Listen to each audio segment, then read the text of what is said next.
Почитувани гледачи, добро вечер. Добре дојдовте во уште едно издание на Јади Бурек на Сител 3. Се извинувам поради краткото задоцнување. Гостин во студиото министерот за финансии Зоран Ставревски. Господине министре, добро вечер, добре дојдовте. Добро вечер и ви благодарам за поканата. Јас се извинувам што ве извика вака. Знам дека е денеска Свети Никола, го славите и во блиска атмосфера. Нека ви е честито, но морав да ве кренам од слава, затоа што мислам дека состојбата и она што се случува, апсолутно тоа го заслужува. Па секако, но да почнеме со честитка за сите православни христијани кои што го слават Свети Никола, здравје за нивните семејства и да е на помош за сите. Аз се надевам дека ќе успееме да објасниме што е ситуацијата, каква е ситуацијата со буџетот, зошто е значајна и пред се да знаат граѓаните на кој начин ќе се бориме во следниот период да го направиме она што е за нив најважно, тоа е да го донесеме буџетот во законски предвидениот рок, а тоа е до крајот на годинава. Ајде да почнеме, бидејќи имаме доволно време да објаснуваме работи и се надевам дека можеби на некое прашање ќе стигнеме да одговориме од гледачите кои имаат, но тоа можеме да го ставиме и во друга прилика, бидејќи ова е ваше четврто гостување овде кај мене. Третото, она што не се сеќавате, е кога беше денот на дрвото со Бубо Каров. Така беше, да, со Бубо. Се работи за следно. Буџет на Република Македонија. Донесувањето на буџетот. Иако сите од прилика знаеме дека буџетот се оние финансии кои државата ги собира, па после ги распоредува за најпотребните работи, тоа е по некои мои согледувања, ајде да речем, аматерски согледувања, ако една партија која е на власт, било која партија, ако треба негде да покаже знаење, умење, политика, умешност, математика, визионерство, тоа е буџетот, бидејќи друг начин да се искаже една политика и нема, мислам. Апсолутно сте во право, значи буџетот е, формално дефиницијата е годишен план на приходи и расходи. Меѓутоа, политички гледано е најзначајниот инструмент со кој што владата и политичките партии што учествуваат во владата ја спроведуваат политиката која што ја презентирале пред граѓаните и заради која што ја добиле довербата на граѓаните.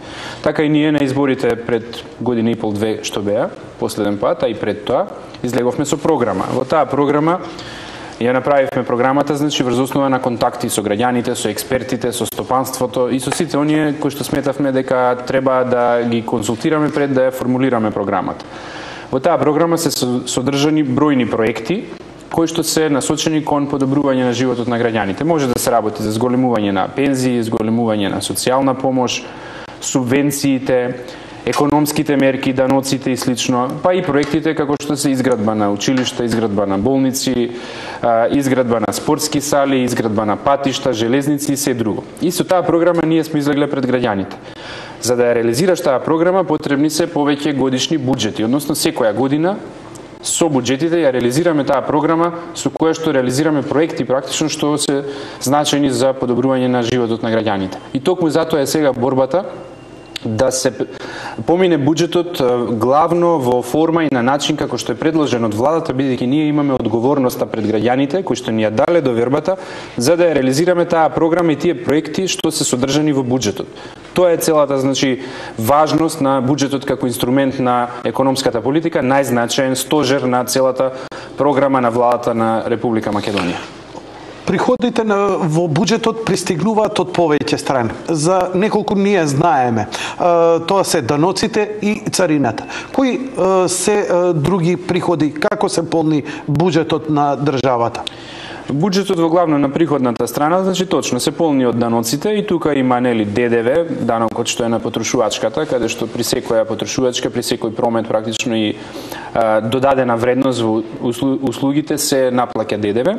Потоа постои неколку други даноци, како што е данокот на добивка, кој што кај нас заради причини да ја подобриме конкурентноста на економијата во одредени ситуации е и нула, ако таа добивка се искористи за нови инвестиции, а само ако се распредели како дивиденда таа добивка, тогаш е 10%. Потоа постои персоналниот данок, данокот што сите го плаќаме на плата, на примањата. И постојат други даноци, како што се, например, даноците кои што се однесуваат на имот, даноците од потоа дивидендите и други видови на неданочни приходи.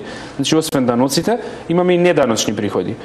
И во тој дел кај даноците уште не ја спомнав акцизата, која што се плаќа на полуксузните производи, да речем, не се сите луксузни во класична смисла, Цигари, бензин. да, на бензин, на алкохол, на тие работи. Кај неданочните приходи пак станува збор за друг тип на приходи, кои што се, например, од средствата што ги добиваме како држава од Телеком, како дивиденда. Или средствата што се добиваат од концесии, кога државата издава под концесија земјиште или издава концесија за изградба на одредена мини хидроелектрана. Тогаш оној што ја плаќа концесијата, тие приходи доаѓаат во буџетот. Се наплаќаат разни видови на административни такси, како што се таксите, судските такси и други административни такси, оние класични маркетски и слично. И тоа се, значи, приходите кои што доаѓаат во буџетот и кои што служат пак за финансирање на сите расходи од буџетот. Еве, ми интересира следно. Колку се приходите од буџетот годишно во државата? Од прилика, мислам, некоја рамковна бројка, колку би имале ние представа. Во денари, значи, од прилика околу 150 милиарди, нешто меѓу 140 и 150 милиарди, последниве година-две, толку се движат од прилика приходите во Република Македонија. Во наши пари евра кажано, тоа е? Па во евра, значи, тоа е од прилика 2 милиарди и од прилика 400 и 500 милиони. И се ово ме интересира. Колку е минимумот за еден буџет да ги покрие своите трошоци и расходи без да биде прогресивен, напреден, да ја развива економијата. Значи, само да ги покрие трошоците. Јавна администрација, војска, полиција, оние што ви се редовни давачки, без да идете во проекти и така натаму. Дали имате таква некоја представа? Дали некој ве прашал нешто вакво? Секој сум се мислел колку е минимумот нам ни е потребен да ги покриеме трошоците и да бидеме стелт. Значи, ништо да не се гради, ништо да не се прави, ништо да не се инвестира ни во наука, ни во култура, ни во и така натаму. Па вака, од овие 150 милиарди денари, колку што е годишниот буџет, околу 25 милиарди од прилика денари се капиталните проекти. Оние што се капиталните инвестиции, да, проекти. А другото е, значи, останатиот дел се плати, пензии и социјала натре и субвенциите за земјоделието и спаѓаат други трошоци што се за стоки, услуги, парно грејење и такви работи. Значи, тоа е од прилика структурата на буџетот во проценти, од прилика 80% се овие други трошоци што ги кажавме, плати, пензии и друго што вие ме прашавте, а 20% од прилика од буџетот се капиталните инвестиции.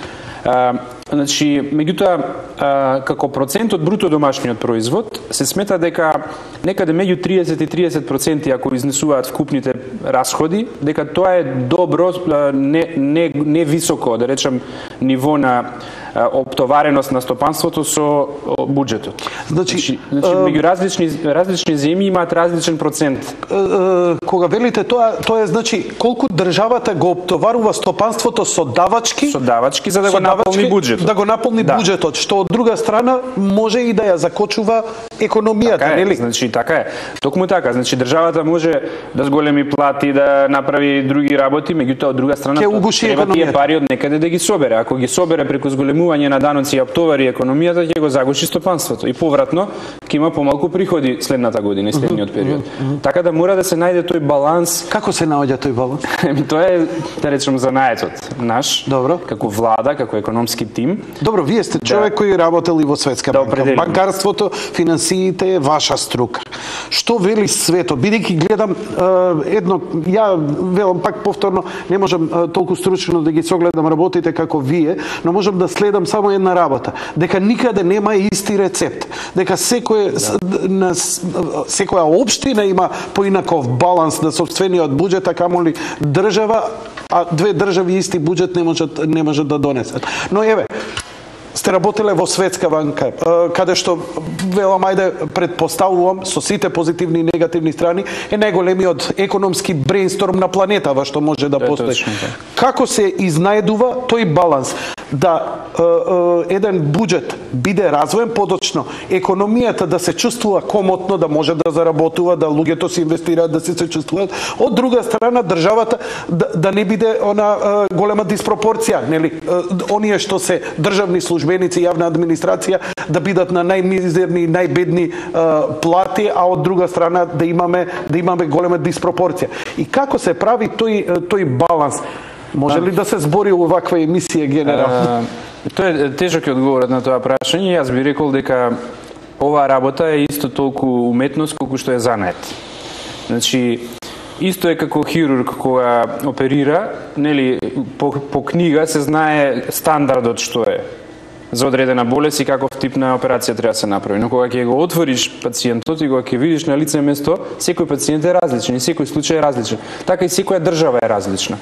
Значи, отприлика има некои модели, има некои стандарди во теоријата. Меѓутоа, ништо од тоа во пракса не е идентично. Едно е за Македонија, друго е за Албанија, другото е за Србија, четврто е за Црна Гора, петто е за Шпанија и така натака. Значи, умешноста е во тоа како да постигнеш, како да ја ослободиш предприемачката сила во економијата преку ниски даноци, а при тоа да не го доведеш во прашање функционирањето на државата. Значи, нашата филозофија, што е на оваа гарнитура на ВМРО ДПМН, да речем и на владата, од 2006 е така наречената економска слобода, во која што сакаме со најниски можни даноци и оптоварување на стопанството да оствариме доволно приходи, пак за да можеме да ги финансираме потребите што ги има државата. Друга школа една е школата на СДСМ и социјалдемократите, да речем во генерално во светот, кои што подат на повисоко даночно оптоварување, прогресивни даночни стапки, бидејќи сметаат дека државата треба да заграби повеќе преку приходите и потоа да го распределува тоа во различни сектори. Но тој систем се покажа како нефункционален, бидејќи многу држави пропадна, источниот цел блок така функционираше. Се покажа во практика дека сите држави што воведоа рамен данок како ние што направивме, некои воведоа после нас, повеќето. Например, Бугарија го воведе 2 години после нас. Видоа кај нас дека функционира добро. Да.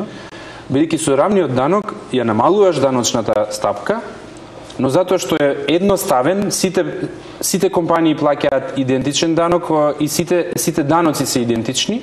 Полесно им е на компаниите кога е стапката пониска и кога едноставно нема бирократија многу, не треба да пресметуваш 5 стапки различни за персонален данок, една е 10%. Тогаш компаниите решаваат повеќе да излезат од сивата економија, односно да дојдат во формалната економија, со други зборови да плаќаат данок. Даночна дисциплина. Да, даночна дисциплина. Значи, кога е не со принуда, не со принуда, туку со стимулација, со ниски даноци. Значи, он да си рече, да си направи математика. Подобро ми повеќе ми е да си платам, одошто да ме фатат па да си имам проблем. И така е, подобро да ти е мир на главата, 10% ќе платиш колку што е законскиот основ и стапката, но затоа имаш можности да работиш како и сите легални компании, да се јавиш во банка, да побараш кредит, не треба да се криеш, не треба да се плашиш инспекторот дали ќе тропне на врата. И што се случи? Со такви пониски даноци во 2006 кога ги воведовме, ние го наполнивме буџетот 20% повеќе отколку нашите претходници со високи даноци. Колку беше буџетот 2006, колку е сега? Па 2006 буџетот беше некаде под 100 милиарди, значи денари, сега е 150 како што кажав. Значи ние успеавме низ годиниве со пониски даноци, со помало даночно оптоварување, значи за стопанството, да прибереме повеќе пари. И со тие пари повратно пак што направивме низ годиниве, така се зголемува пред кризата пензии, социјална помош, плати, да не спомнувам субвенции, значи исплативме 500-600 милиони евра субвенции за 5-6 години. Од тие пари се на тој начин создадени. И реализираме бројни инфраструктурни проекти во сите области, значи од, да речеме, здравството, купивме 100 милиони евра опрема за здравствените установи, реконструкција на здравствени установи, школи реконструкција, изградба на спортски сали за децава, изградба на патишта, изградба на пречистителни станици. Сите тие проекти треба да се финансираат од нешто и затоа за нас беше битно да не го оптовариме стопанството, а да собереме доволно пари. И тоа е таа, значи, разлика меѓу нас и политичките конкуренти кои што одеа со високи даноци, но затоа има и висока сива економија и не плаќа голем број на фирми. И во тие ситуации кога има високи даноци се јавува и корупцијата, бидејќи по дефиниција владата почнува да заштитува некои фирми да не плаќаат даноци, некои други да плаќаат и нелегална конкуренција се ствара. Така да се покажа супериорен овој систем на равни даноци во сите земји во Европа, не само во Македонија, се покажа дека тој начин на стимулирање на економската слобода и оставање на парите на стопанствениците да располагаат дава најдобри резултати, бидејќи нема држава што подобро располага со парите отколку што самото стопанство располага. Не е добро да им ги земеш преку високи даноци, па потоа ти како држава да определуваш дали во еден сектор или во друг сектор ќе ставаш повеќе пари. Добро е да им ги оставиш на стопанствениците колку што можеш максимум, затоа што тие знаат како да работат со парите и да ги оплодат и да создадат нова вредност, односно да го зголемуваат економскиот развој. Имам уште неколку подпрашања во оваа тема, но откако ќе ја елаборираме сега најактуелната. И пред да почнеме за тоа, ме интересира како оди процесот на донесување на буџет за атар на гледачиве, која ќе дојдеме, зашто произлегува и како произлегуваат проблемите и решенијата од моменталната состојба која ја гледавме прилично скандалозно делуваше во јавноста. Значи, како е процесот на донесување на буџетот? Еве вака, значи секоја година процесот започнува некаде од прилика април-мај месец. Значи, за да се создаде буџетот, мора претходно длабоки детални подготовки. Ние имаме програма која што, како што реков, се напишала, се составила врз основа на контакти со граѓаните, со стопанствениците, со сите категории кои што треба да ги консултираш пред да излезеш на избори. И сме ја добиле довербата нивна и сега преку буџетот ја реализираме таа програма. Што значи тоа? Во април-мај, кога првично го составуваме буџетот, Министерството за финансии им дава така наречени лимити на сите министерства, им кажува следната година, за следната година, колкав може да биде поединечниот буџет на секоја институција. Тоа го правиме врз основа на проценката колку ќе биде економскиот развој следната година и на таа основа определуваме колку пари ќе собереме и колку пари може да се трошат следната година. Сега, проектите што па министерствата ги предлагаат во текот на, да речеме, мај, јуни, јули, во тој период, се дел од програмата. Секој е во својот дел. Министерството за транспорт и врски, например, ако сме ветиле изградба на некој регионален пат, на локален пат, на жичара, на било што се прави, си ги става тие проекти во програмата и во тој лимит на средства што му е даден определува кои се приоритетните проекти, но на база секогаш на тоа што сме го презентирале пред граѓаните и кои што сме должни да го завршиме. И секој друго министерство, Министерството за одбрана, да речеме, во зависност од приоритетите за членство во НАТО, купуваат опрема и други работи, мисии во Авганистан и слично. Министерството за здравство пак определува програми за лечење на болните, за превенција на малигни заболувања, за слично. Дали тука влегуваат и платите? Платите се како фиксна категорија, бидејќи знаеме колкав е бројот на вработени во јавниот сектор. И сега зависно од политиката и од можностите на државата, ако се сеќавате пред светската и европската криза, ги зголемувавме платите бидејќи имавме повеќе пари. Сега, оваа година, за следната, за 2013, не можевме да ги зголемиме.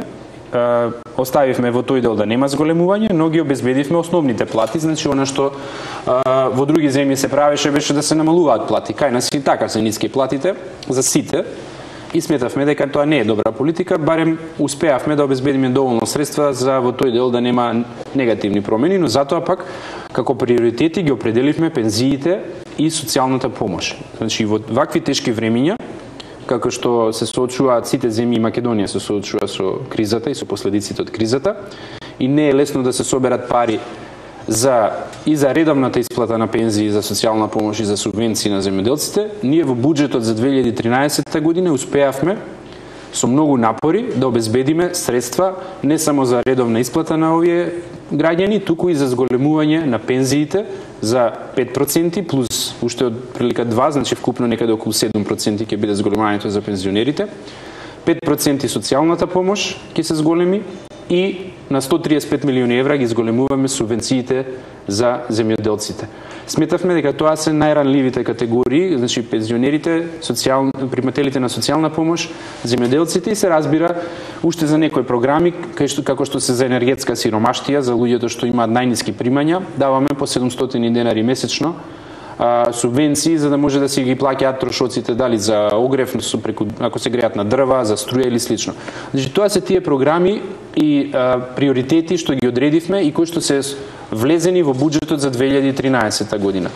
Тоа е онаа социјална димензија на буџетот. Меѓутоа буџетот има уште една димензија, таа е развојната.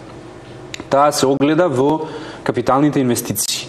И во тој дел, она што како влада ние го правиме од 2006 година навака е секоја година ставаме повеќе и повеќе пари во капиталните инвестиции. Еве за пример, 2006 година тие беа 10 милиарди денари, значи околу 150 милиони евра. Сега се 25 милиарди денари. Значи се 2,5 пати повеќе. И тоа е битно. Зошто е тоа па битно? Тие капитални инвестиции се изградба на патишта, на градежни објекти, на згради, на школи, на болници. И сето тоа создава работа за домашните компании, што е посебно значено во вакви услови на криза во Европа. Бидејќи порано, например, компаниите како што се Бетон, Гранит и други наши градежни компании одеа во надвор во други држави, добиваа и таму работа. Меѓутоа таму секна работата заради кризата. Добро. И ние како политика, кога видовме што се случува по Европа и по други држави низ светов, рековме мора да издвоиме повеќе средства за капитални инвестиции, бидејќи тоа создава работа за нашите компании и на тој начин спасивме многу компании наши да не пропаднат во овој период, спасивме многу работни места. И затоа, ако ги следевте последните податоци за економската активност во Македонија, бруто домашниот производ во третиот квартал се зголеми за 0,2%. Тоа вака како бројка не изгледа спектакуларно, нели? Меѓутоа, ако погледнеме во Европа што се случува, сите таму имаа негативни стапки. Кај нас зошто беше позитивна стапкава и зошто излеговме од рецесија? Главно заради градежништвото. Градежништвото растеше со 16%. Ова се некои податоци од август месец. Не, сегашни, најнови. Од ноември за третиот квартал од годината. За градежништвото? За градежништвото 16% раст има. И тоа надвор од сезона? И тоа е надвор од сезона и тоа е не 16% кога кажеме трет квартал од 2012 спрема трет квартал 2011. Значи нема врска, нема влијание сезонскиот фактор тука. Значи истиот квартал од оваа година спрема истиот квартал од претходната година. Значи на тој начин се мерат овие 16%. Тоа е резултат исклучително на капиталните инвестиции на државата, бидејќи во исто време приватниот сектор заради кризата многу помалку вложуваше во капитални инвестиции и во инвестиции воопшто. Така да тоа е една, како да речеме, една смислена политика, една политика што помогна македонската економија со помали последици да излезе од кризата. И затоа и во буџетот за следната година ние ставивме пари за почнување на реализација на неколку крупни проекти. Јас би спомнал неколку најважните. Кои се? Коридорот 10, значи автопатот од Демиркапија до Смоквица. Тоа е околу 210-220 милиони евра. Значи вкупната реализација на тој автопат. Ама тоа не се све пари од буџетот кој ги дава државата, тука има и кредити. Така е, има грантови, има кредити, има средства од буџетот, комбинација на трите. Но што е значено, тие пари практично овозможуваат да има економска активност. Таму во тој дел значи ќе бидат користени меѓу другото и материјали и од увоз, но и од македонско производство. Ама нема македонски градежници на работа. Мислам дека има компании добија. Да, но има добри шанси и ние имаме разговарано со нив од прилика 30% како подизведувачи да бидат македонски компании. Значи има добри шанси. Второ, во набавката на материјали ќе користат и македонски производи. Значи има други фактори што можат да помогнат кога станува збор за такви крупни проекти, бидејќи се парите од Европска банка и Европска инвестициска банка, и мора да се иде со нивните правила да се нивните правила. Иначе ние би можеле многу лесно сами да речеме исклучиво македонски фирми ќе работат, исклучиво македонски производи, ама тогаш ќе мораме и сами да го финансираме, што ќе трае многу долго и многу тешко. Така е, тоа е поентата. Дури е прашањето кога си веќе земја кандидат за Европската унија, тешко е да ставиш во тендерот такви услови, бидејќи на некој начин и законодавството и регулативата е хармонизирана со европската.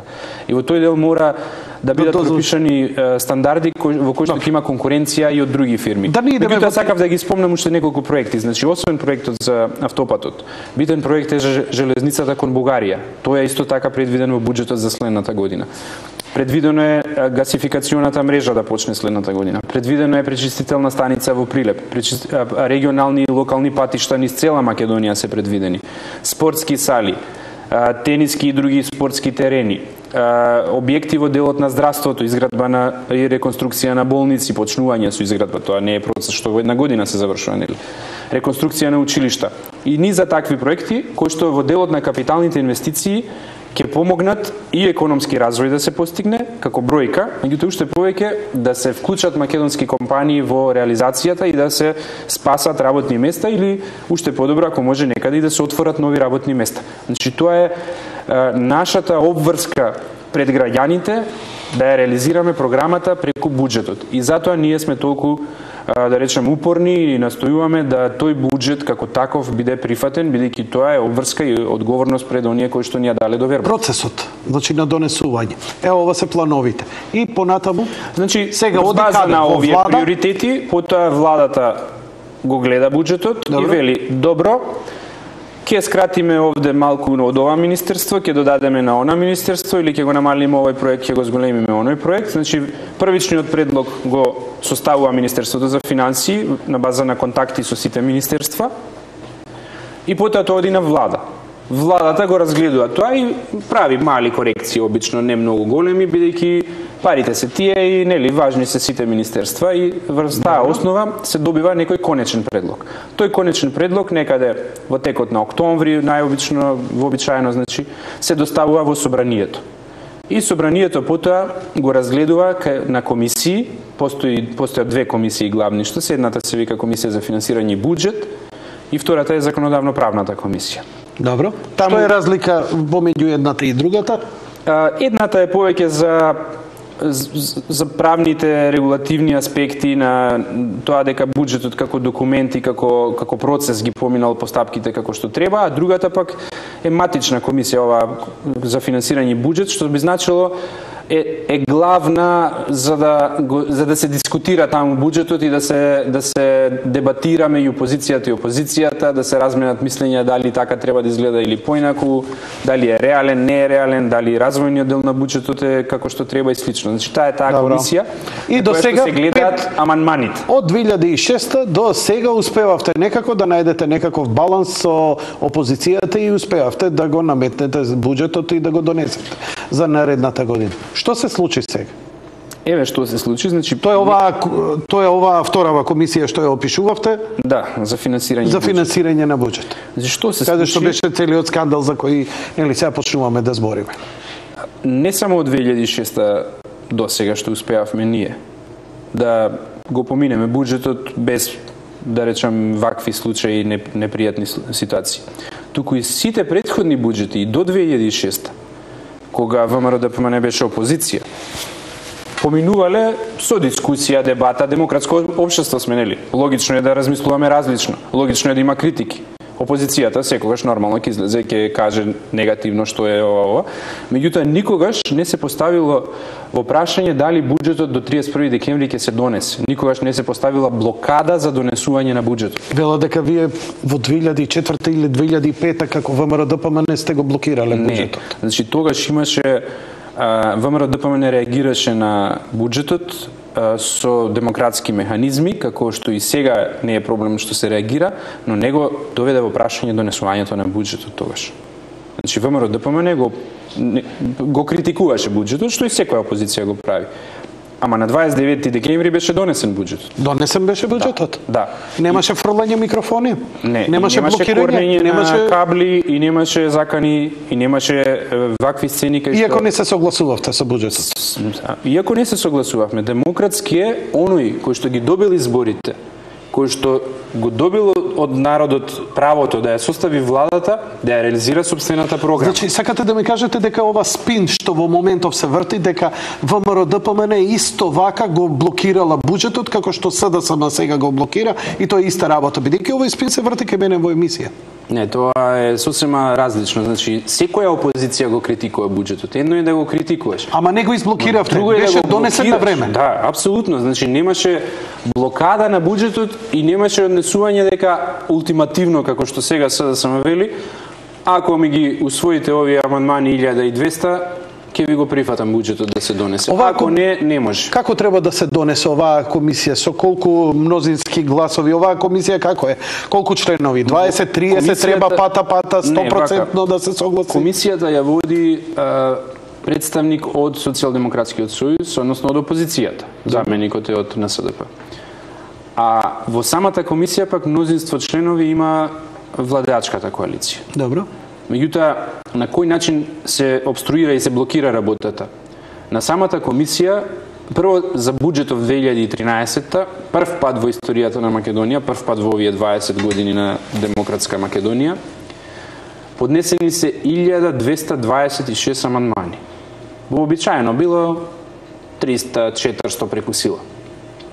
Самото тоа што се поднесува 1226 амандмани покажува дека намерата беше да се закочи работата.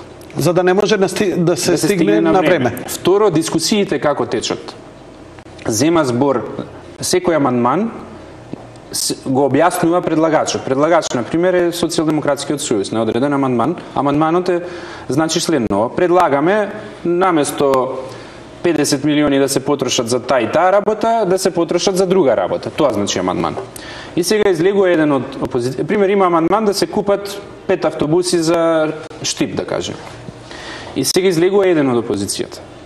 Го објаснува саат време амандманот, кој што е прилично едноставен, нели? Ако е. А ова е реален пример што кажувам. Потоа се јавува друг од друга опозициона партија кој што му реплицира на првиот. Наводно. А му реплицира уште еднаш го повторува истото тоа. И не зборува само за потребата да се купат тие автобуси, туку зборува што се вели од Адам и Ева. Се и се што, од економија до политика, до како сме владееле, што сме владееле, и што сме направили, што не сме направиле, и на крајот една минута за самиот амандман. Па се јавува повторно сега вториот предлагач од СДСМ, му одговара на овој од другава партија, што е исто од опозиција. И така 5-6 души ќе се изредат. Во 5-6 часа? 5-6 часа, еден амандман не можеш да го изгласаш. А има 1200 амандмани. Со таа брзина, буџетов не може да се донесе уште 2 години понатака. И колку е ова правилно, законски, реално? Значи вака...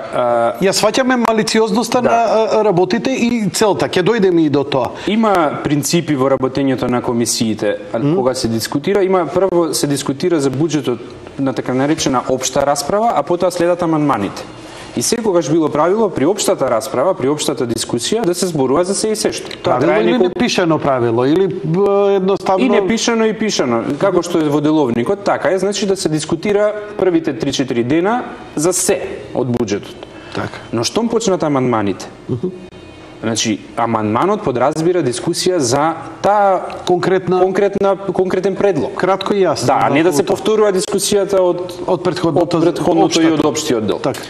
Значи, во тој дел, значи, досега се почитувале едните партија со другата и имало горе-долу се придржувале кон некои норми, да речем, во дискусиите.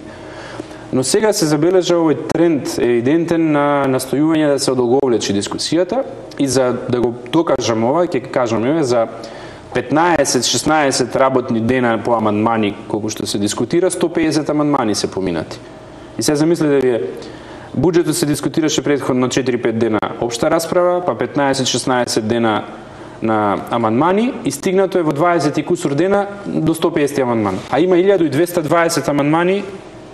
Што значи поднесено. Дека физички е интенција, дека невозможно на време да се донесе буџетот на Република Македонија. Да. Во законскиот рок. Значи тоа е кој ВМРО ДПМН никогаш не го нарушил. Никогаш не го нарушил ВМРО ДПМН и тогаш кога се противел на структурата на буџетот и го не бил задоволен. Тој бил донесен на време. Бил донесен и бил почитуван ставот на владата со минимални измени. И така е во сите земји, со минимални измени кој што ги предлага опозицијата. Јас се извинувам што малце ретардирано го терам муабетов затоа што велам дека силен спин се прави еден медиумски, особено преку моја емисија, бидејќи секојдневна, бидејќи гледачите се, дека ова ништо не е различно од тоа што вие сте го правили. Сакам да ви кажам, значи го разбравме тоа. Сега ме интересира. Разликата е во тоа дека едно е да се дебатира и да се критикува, друго е да се блокира. Како дојде? Тоа е разликата.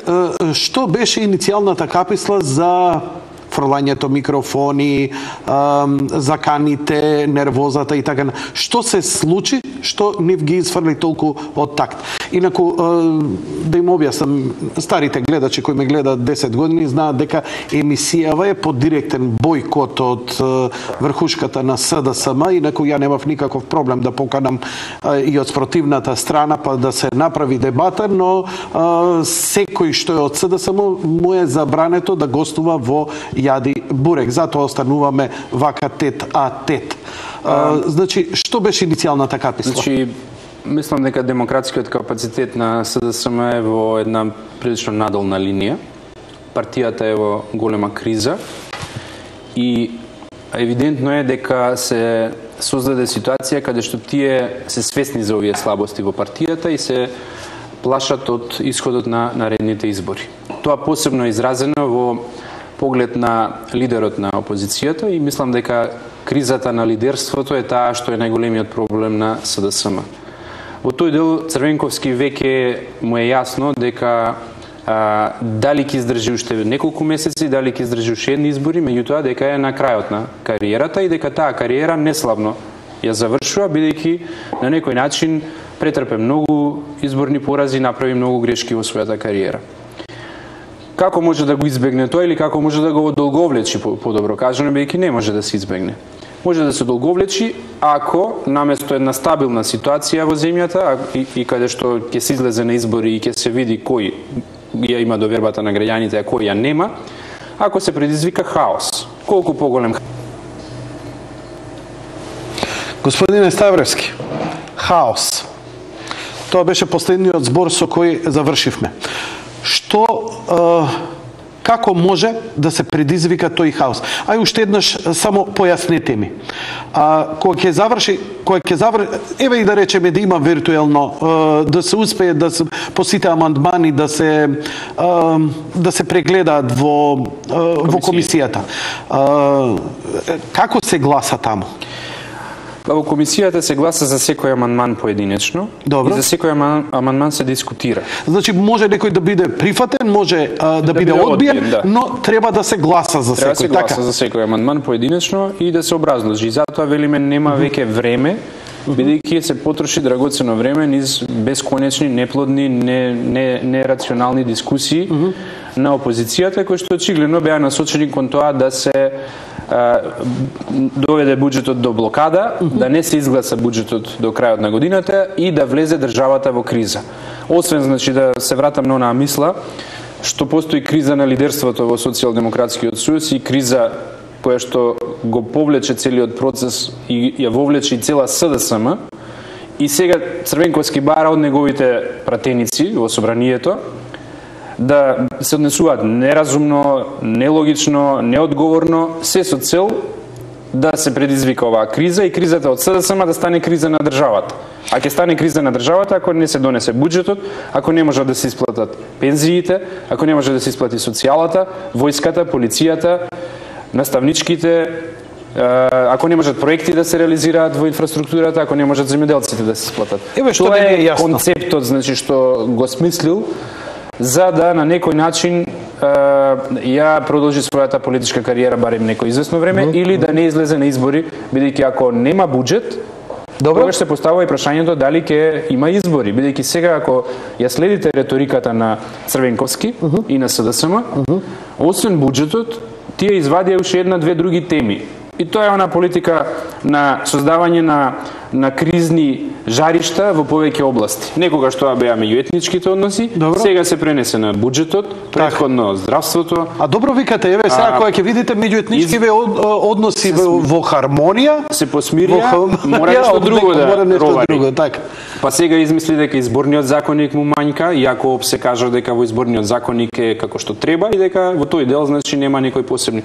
Па сега комисијата за лустрација, значи нон-стоп се вадат некои теми со цел да се дестабилизира општиот амбиент во земјата. Практично, значи еве разбравме, значи што е буџет, разбравме како се донесува буџет, и пред да ве потпрашам исто конкретни прашања, кажете ми што беше иницијалната каписла за да се што се случи што одеднаш многу успешно од нивна страна, значи целото наше медиумско внимание е насочено на буџетот. Тоа успеа, значи со тегнење микрофон. Но што беше иницијалната така беше? Што беше поводот да се случи такво однесување?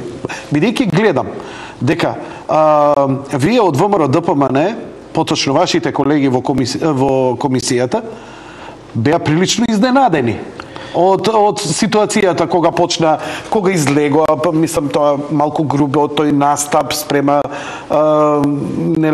колегите, па со тегнење микрофони и така натаму. Ја разбирам, во парламент имало и тепачки за донесување на буџет, но кај нас е до сега без преседан вакво нешто. Не е некоја, да речеме, таква парламентарна демократија, па со такви емоции да сме ги решавале работите за нас, е просто секогаш имало едно повисоко ниво. Што се случи да дојде до овој, ајде да речам, скандал? Значи, атмосферата се загреваше, се наелектризируваше еден подолг период и кога некој сака да предизвика скандал, ќе го предизвика. Значи, колку и да се воздржува ВМРО ДПМН и владеачката коалиција, ако некој сака да направи некој проблем, ќе го направи и тоа се случи. Практично, што беше непосредниот повод?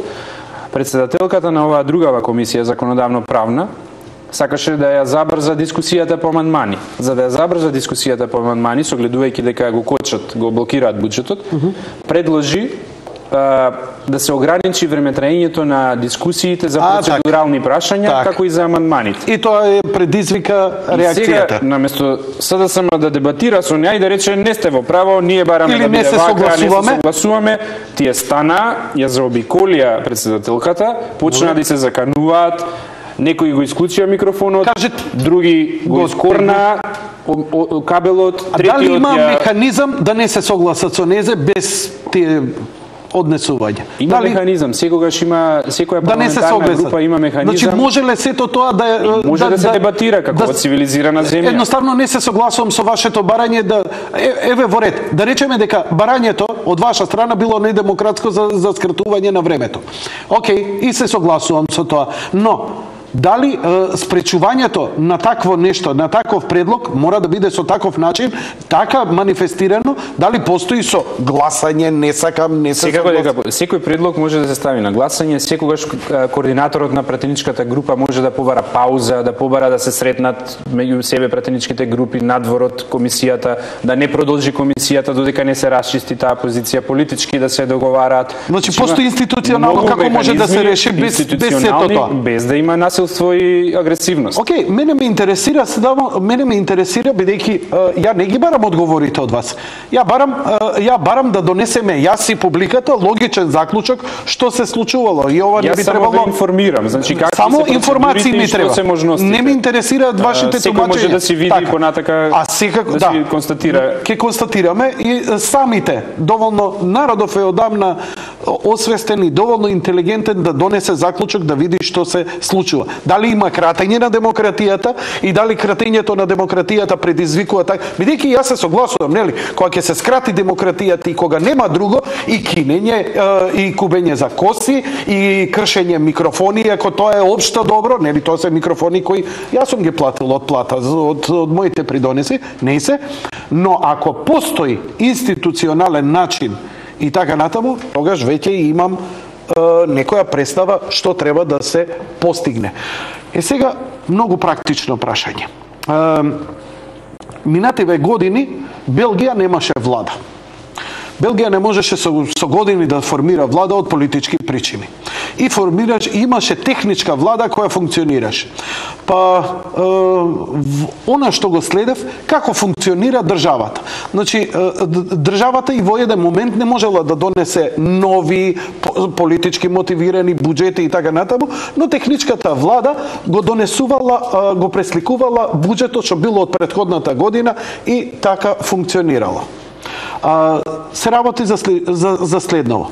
Дали ако не се донесе буџетот за 2013, едноставно не ќе имате покритие за плаќање плати, за исплата, за сето тоа, или ќе продолжи да биде буџетот од минатата година? Бидејќи гледам сега дека СДСМ и дека пензионерите им вика не се секирајте, пензии ќе примате, нема ништо страшно да биде, нема да има зголемување, ама мораме ние вака да направиме и така натаму. Значи купува алиби во моментов за тоа што го прави, што очигледно говори, се извинувам малку подолго, што очигледно па говори дека немаат намера да дозволат донесување на буџетот на Република Македонија за 2013 година. Значи, прво што ве прашувам, ако не се донесе буџет, технички што ќе се случи во 2013 година на 1 јануари? Значи вака, има три главни последици ако не се донесе буџетот. Едната последица е финансирањето на државата. Во тој дел, значи, ние цело време зборуваме за буџетот до сега, речиси 1 час. Меѓутоа, освен буџетот, СДСМ го блокира и финансирањето на буџетот, односно средствата што ги обезбедивме, ефтините средства од Светска банка. Тоа се околу 290 милиони евра. Дел од нив се со камата од само 0,6%, а дел се со камата од 3,9%. Во вакви околности во светов да обезбедиш толку ефтини средства, нема. Речиси нема. Ние долго време преговаравме со Светска банка и заради досегашниот добар однос со Светска банка, заради здравите политики, Светска банка прифати по втор пат на Македонија да ја одобри такви средства. Единствена држава во светот сме на која што Светска банка втор пат и дава таква можност. Таа иста Светска банка што беше силно критикувана од страна на СДСМ со на вистина срамно писмо од лидерот. Тоа е посебна приказна, значи прв пат во 20 години една политичка партија се скара со Светска банка, пиша писмо до Вашингтон и добија силна шлаканица, веќе наредниот ден добија одговор дека ништо од тоа што го тврдат не е точно. Добија од канцеларијата на Светска банка во Македонија, а одговорот од опозицијата беше дека они не го признаваат одговорот, туку чекаат одговор од седиштето на Светската банка од председател. Веројатно ќе добијат одговори од седиштето, но Светска банка функционира на таков начин што канцеларијата од Скопје никогаш не би смеела да испрати одговор ако тој не е одобрен и од седиштето. Второ, Светска банка директно им кажа, ние сметаме дека Македонија има здрави политики, Македонија има ниска задолженост и ние добро одмеривме пред да ги одобриме тие пари на владата. Таков одговор, таква шлаканица не добил ниеден политички лидер или политичка партија во овие 20 години.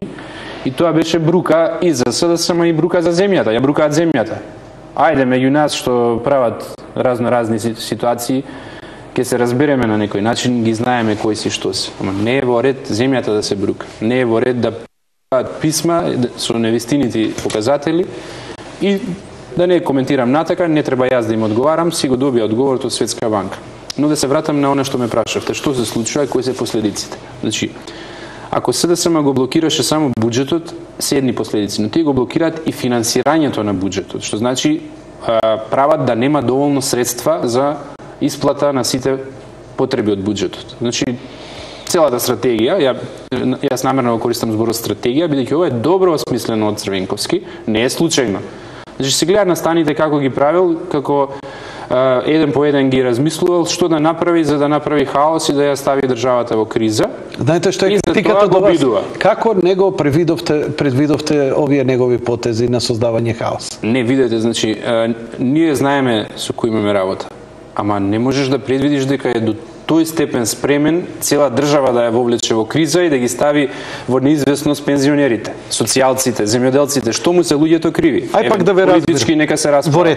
Значи го доведува во прашање финансирањето на буџетот, а финансирањето е битно, значи тие 290 милиони евра што зборуваме се битни за да може да се извршуваат сите намени на буџетот. Тоа значи дека, со други зборови, ако не се земат и парите од Светска банка и ако не се донесе буџетот, таа комбинација е многу лоша, бидејќи ќе дојде во прашање редовната исплата и на пензии, и на социјала, и на земјоделци, па и на плати на некој начин, редовното враќање на средствата по основ на поврат на ДДВ кон стопанството, реализацијата на капиталните проекти, изградба на болници и се друго. Значи, ќе има пари, делумно, но не онолку колку што е потребно за да тоа тече како што треба во нормални околности. Второ, така, ако се и обидеме... ако доцнат платите, ќе бидете вие виновни, нема он да биде виновен. Веројатно тоа е грешката пак Црвенковски што ја направи во проценката. Дека ние народот дека е од пред 20 години или од пред 15 години кога можеше тој да излезе и да вети нешто и да му поверуваат. Луѓето го проверија на многу места, низ многу постапки и веќе не му веруваат и го прозреа. И граѓаните, мислам дека како бумеранг ќе му се врати ова, граѓаните се свесни и затоа го искажуваат незадоволството. Значи, тие гледаат која креира ситуацијата како криза. Уште еднаш да ја повторам по трет пат ситуацијата. Значи, не се донесува буџетот, средствата што ќе бидат, значи ќе немаме донесен буџет, но средствата што ќе се влеваат во буџет по автоматизам, а што ќе идат да речеме за плати за професори, наставници, не знам, и така натаму, значи еве да речеме за јавна администрација, или ќе доцнат, бидејќи и од тие средства што ги давате се одвојуваат средства за здравствено осигурување, така и од тука нели има одбивање оние 10% данок, нели здравствено социјално осигурување, така натаму, што се средства исто така планирани, тоа е еден кружен тек на парите кој треба да се врти. Така само треба да помине. Значи и тие се доведуваат во прашање. Се доведуваат во прашање, ако добро разбирам. Се доведуваат во прашање затоа што или ќе имат доцнење, или во некои ситуации може да бидат и недоволни. Заради тоа што ако не ги добиеме планираните пари од Светска банка за финансирање на буџетот, и ако нема донесен буџет, што е пораката кон стопанствениците? Дека земјата е во криза. Ако е земјата во криза, вие ако сте бизнисмен, што ќе правите? Место да инвестирате, место да вложувате, место да купувате работи, ќе си ги чувате парите негде и ќе се закочи стопанството. Државата ќе нема приходи од стопанството и ќе не може да го враќа ДДВ на време и слично. Значи ќе се даде еден многу лош сигнал дека земјата влегува во криза. Стопанствениците ќе го видат тоа и уште повеќе ќе се ограничат во реализација на инвестициите, ќе нема ни приходи во буџетот и едно со друго тоа се надоврзува. И после тоа, дополнително, немаш право, по закон, да ги зголемиш пензиите, немаш право да ги зголемиш социјалните помошти, како што имаме предвидено, немам право да исплатам субвенции, 135 милиони покачени субвенции, туку морам, колку што сум исплаќал лани, ако имам пари воопшто за толку. Немам право нов проект да почнам. Значи, ако лани сум го немал проектот Коридор 10, Демиркапија Смоквица автопатот, не можам оваа година следната да го почнам ако нема буџет донесен. Но колку што гледам, нив им е важно, отидоа прво кај пензионерите да им кажат дека, ја предпоставувам дека вие што и да се случи, за пензионерите ќе се потрудите да, и за социјалните случаи ќе се потрудите да обезбедите плати, така? Што и да биде. Апсолутно, значи ние... А они им рекоа, не се секирайте, ќе има пензии, ама да не се секирате дека буџетот нема да биде донесен. Де факто нам еве веќе ни е најавено на некој начин, барем така разбираме еве ние јавноста, дека буџет нема да биде донесен. Тоа е пораката која што сега за сега ја перцепираме. Значи еднаш ги излажа пензионерите. Им закина 8%, не им ги вратија, Бранко им рече бродот ќе се преврти ако ви ги вратиме 8%. После тоа дојдовме ние да ја водиме политиката и не само што им ги вративме 8%, туку им зголемивме пензии на луѓето, некаде и за преку 30%. И редовно им ги исплаќаме пензиите и во најтешки услови. Веројатно има и доста пензионери што ја следат емисијата и тие сите знаат.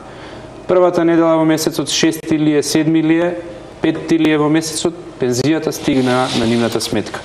Во најтешки и во најкризни времиња. И бесплатни автобуси и други повластици за здравство, лекови, намалување на лекарствата, одење од 1 јануари ќе стапи една нова мерка што е многу битна, бесплатно лекување во болница кога ќе бидат пензионерите што имаат помала пензија од просечната, бесплатни автобуси и слично.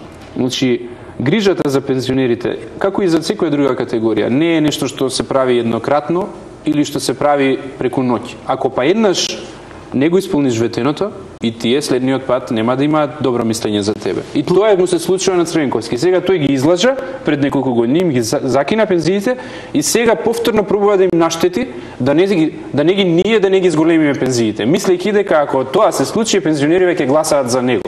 Ама луѓето се многу мудри, помудри и од сите нас политичари, знаат кој што прави и гледаат што си направил за нив. Може ли да се случи да доцнат платите? Платите во јавната администрација и сите што се на буџет? Не исклучувам таква можност. Значи, кога државата ќе остане без буџет и кога ќе остане без финансирање кое што сме го обезбедиле по ефтини средства, со ефтини извори, сите можни сценарија се во игра. Значи, ние кога ќе нема исплата на плата, да не се случуваат тие работи. Кога нема исплата на плата, што ќе се случи? Народ на улица.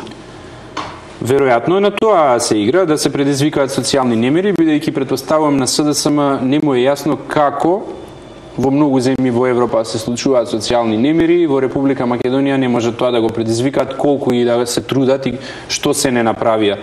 И Црвенковски конкретно и на митингот што го има во Скопје, им се скара, ги искара, поточно синдикатите, ги искара работниците, ги искара стопанствениците, зашто ги поздравувале нашите мерки, ги искара професорите, ги искара здравствените работници.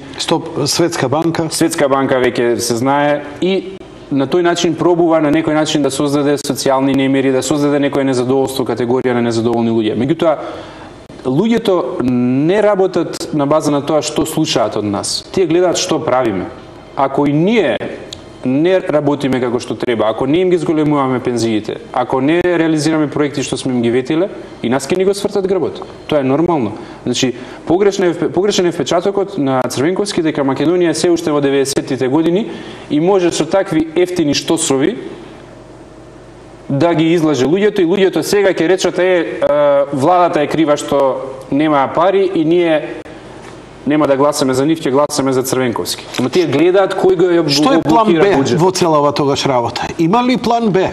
Има ли секогаш има план Б и мора да има план Б. Значи планот А, само да довршам, е добро, до 31 декември 24:00 да се бориме да се донесе. Ние не се откажуваме од тоа и ќе бидеме конструктивни. Еве последниот предлог што го добивме од претседателот на собранието, ние конструктивно одговараме на тој предлог. Тој предлог беше да пробаме да видиме што од амандманите е прифатливо, ако има такви, и да писмено се изразиме, за да не биде дека еве сега владата не прифаќа ништо. Ние внимателно ги читаме амандманите и секако дека таму кај што има амандмани кои што се вклопуваат во општиот концепт на буџетот, ќе се изјасниме позитивно. Денеска имаше координација кај спикерот Трајко Велјановски. Еве само од утрешните вестници. Координаторите на пратеничките групи денеска повторно седнаа на заедничка маса и си дадоа шанса за договор. Постои, значи, еве, треба да испрецепираме дека постои од нивна страна добра волја. Но прочитате до крај дали постои добра волја. Со преку 1000 неразгледани амандмани, без политички договори, скоро никакви шанси за компромис, опозицијата и понатаму нема слух за донесување на буџетот, што сериозно ја доведува во прашање исплатата на платите, пензиите и сите социјални трансфери. Значи договор нема. Значи што се случи денеска на координација? Претседателот на собранието, настојувајќи да најде некое решение, предложи Министерот за финансии да ги погледне сите преостанати амандмани со оглед дека не оди дискусија на комисии, закочено е да ги видиме ние амандманите, да ги погледнеме и да се изјасниме за кои амандмани можеме да ги прифатиме. Тоа е едно конструктивно решение за нели да се постигне некаков компромис. Вице-премиерот и министр... Само да завршам, ако може уште на... Значи, што се случи представникот на опозицијата, на Социјалдемократскиот сојуз, си излезе, ја напушти координацијата и веднаш го одбио. И медиумски кажа дека тоа било комедијански, манипулативно и не знам што. Значи, еден конструктивен предлог, за да се излезе од ситуација како што е ова, треба што се вели двете страни да се потрудат околу тоа да направат исчекор. Ние го правиме тој исчекор, прифативме она што го предлага Велјановски, да дадеме предлог кои од амандманите се прифатливи.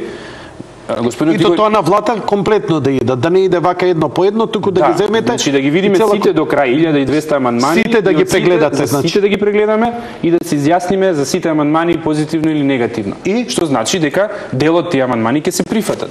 Ние што можеме да ги прифатиме.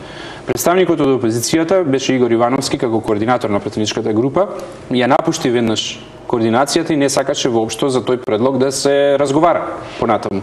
Што значи дека нивното однесување Дури ултимативно. немате ни дебата, значи. Не, мислам, на некој начин дебатата се сведува на тоа или прифатите го велат нашево, Сите 1200 амандмани. Да, или 200 милиони, што не знам кај ги измислија сега, најново, да го скратите буџетот за 200 милиони евра, или нема да го изгласаме. Веќе тоа не е демократија и не е дебата. Во суштина, нивното барање е буџетот да биде 200 милиони евра помалку. Нивното барање е буџетот или да ги опфати сите амандмани, да им се прифатат, или да биде 200 милиони евра помалку, и тоа е уцена. Или целосно прифатете го, или нема буџет. Еве, од позиција од ставот на опозицијата, еве сега, кога би барал 200 милиона, би било легитимно право. Еве, окей, ја ги разбирам. Да ви скратат, например, во градење на работи кои они сметаат дека не треба. Не знам, Скопје 2014 споменици, културно-историски работи со некои кои би поентирале, они не се согласуваат. Окей, 200 милиона да ви го скратат. Ама не разбирам, значи, би скратиле 200 милиона, но би се согласиле за 200 милиона повеќе кои се содржани во нивните амандмани. Апсолутно. Тие, значи, што е работа? Тие предлагаат, во тие 200 милиона има се и се што, значи, предлагаат 80 милиони евра, например, од тие 200 милиона, што ги предлагаат да се скратат. Добро. Се пари што одат за фондот за здравство, а од фондот за здравство се исплаќаат на сите клиники во Република, на клиниките и на јавните здравствени установи за купување на лекови, за плати за здравствените работници и слично. Значи, тие не се ни потрудиле да видат што се исплаќа од таа ставка, ама удриле сатарот, важно е да ни достават предлог што не можеме да го прифатиме. Тоа им е идејата. Значи, предлог кој што не можеш да го прифатиш, за потоа да велат во јавноста, ама не ни го прифативте предлогот, затоа нема буџет. И тоа предлог кој се однесува на релевите групи, на болните, на социјалните и така натаму, што значи медиумски да ве плескаат како мали деца, таман да им дојде на нивна водата на нивна воденица. Ние не можеме тоа да го прифатиме, бидејќи сме ветиле повеќе пари за здравствени услуги, сме ветиле да има за сите категории на граѓани, за да се купуваат лекови, да поевтинат лековите, да се зголемат програмите. Таму и онака нема доволно средства во здравството и уште сега да ги скратиме овие 80 милиони евра што предлага Социјалдемократскиот сојуз.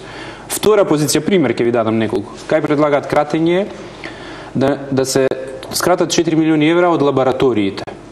Ние купивме лаборатории за сите јавни научни институции во Република Македонија, здравствените установи и слично. Тие апарати се купени. И сега ние треба да ги плаќаме. Сега сме вели не ги плаќајте. Ако не ги плаќаме, ќе не тужат, ќе се брукаме кон странство, пошто се повеќето од странски производители, ќе плаќаме пенали. Трета ставка кај предлага да се намали спортските сали. 4 милиони евра да не се градат спортски сали за деца. Ајде, нека не се градат. Четврта ставка е да се намалат парите за парно, за струја, за неколку милиони евра. Не можеме да ги намалиме. Ќе дојде да се платат сметките, ќе немаат институциите. За институциите. Да.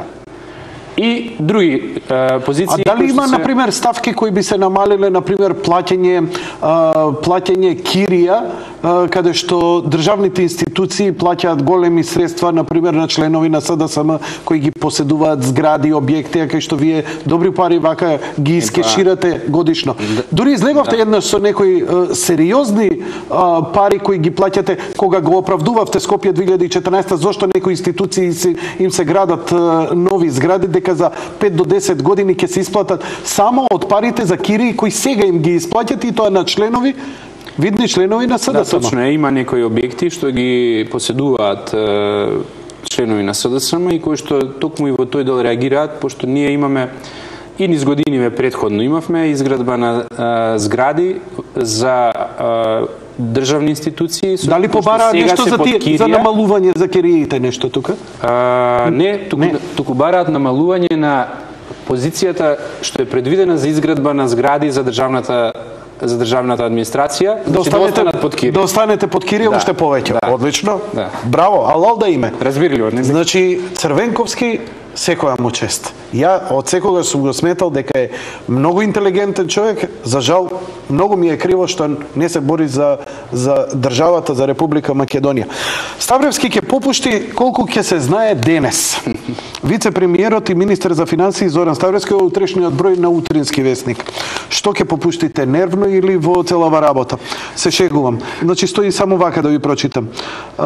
Денеска ќе каже кои амандмани од на 1200 поднесени од опозицијата ќе ги прифати, а кои не.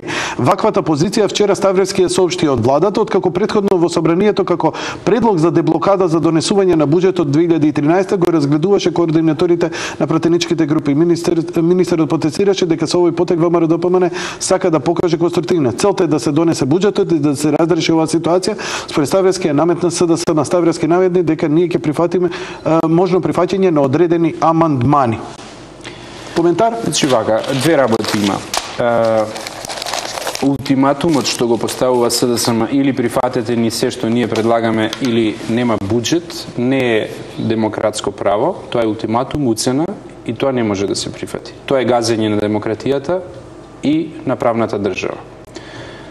Од друга страна, со цел сепак ние како поодговорни, како луѓе што сепак ги гледаме последиците од ваквото однесување на Црвенковски и на СДСМ, сакаме да побараме и да дојдеме до некое решение, ние сепак прифаќаме да ги разгледаме амандманите, иако комисиите не ги разгледуваат и нема да стигнат да ги разгледаат, но затоа што се закочени комисиите, Министерот за финансии да ги види сите амандмани, да ги проанализира и да види што од тоа може да прифати. И јас веќе денеска попладнево вечерва работев на тоа, утре продолжуваме со мојот тим и верувам дека ќе има амандмани кои што ќе бидат прифатливи за нас и утре тој предлог наш ќе го доставиме до претседателот на собранието. Значи, не дека СДСМ е во право за таа работа, но еве ние сакаме да направиме исчекор за да се излезе од оваа ситуација, бидејќи сме свесни дека голем е влогот и ќе настрадаат на крајот оние кои што најмалку треба да настрадаат, а тоа се граѓаните на Република Македонија. И затоа правиме еден зрел потек, одговорен потек да пробаме да бидеме конструктивни и на некој начин да предизвикаме оваа деструктивност во СДСМ да се намали и да побараме малку поразумно однесување од нив. Дали ќе биде така, ќе видиме. Сепак не би бил многу оптимист, имајќи предвид како се однесуваат досега.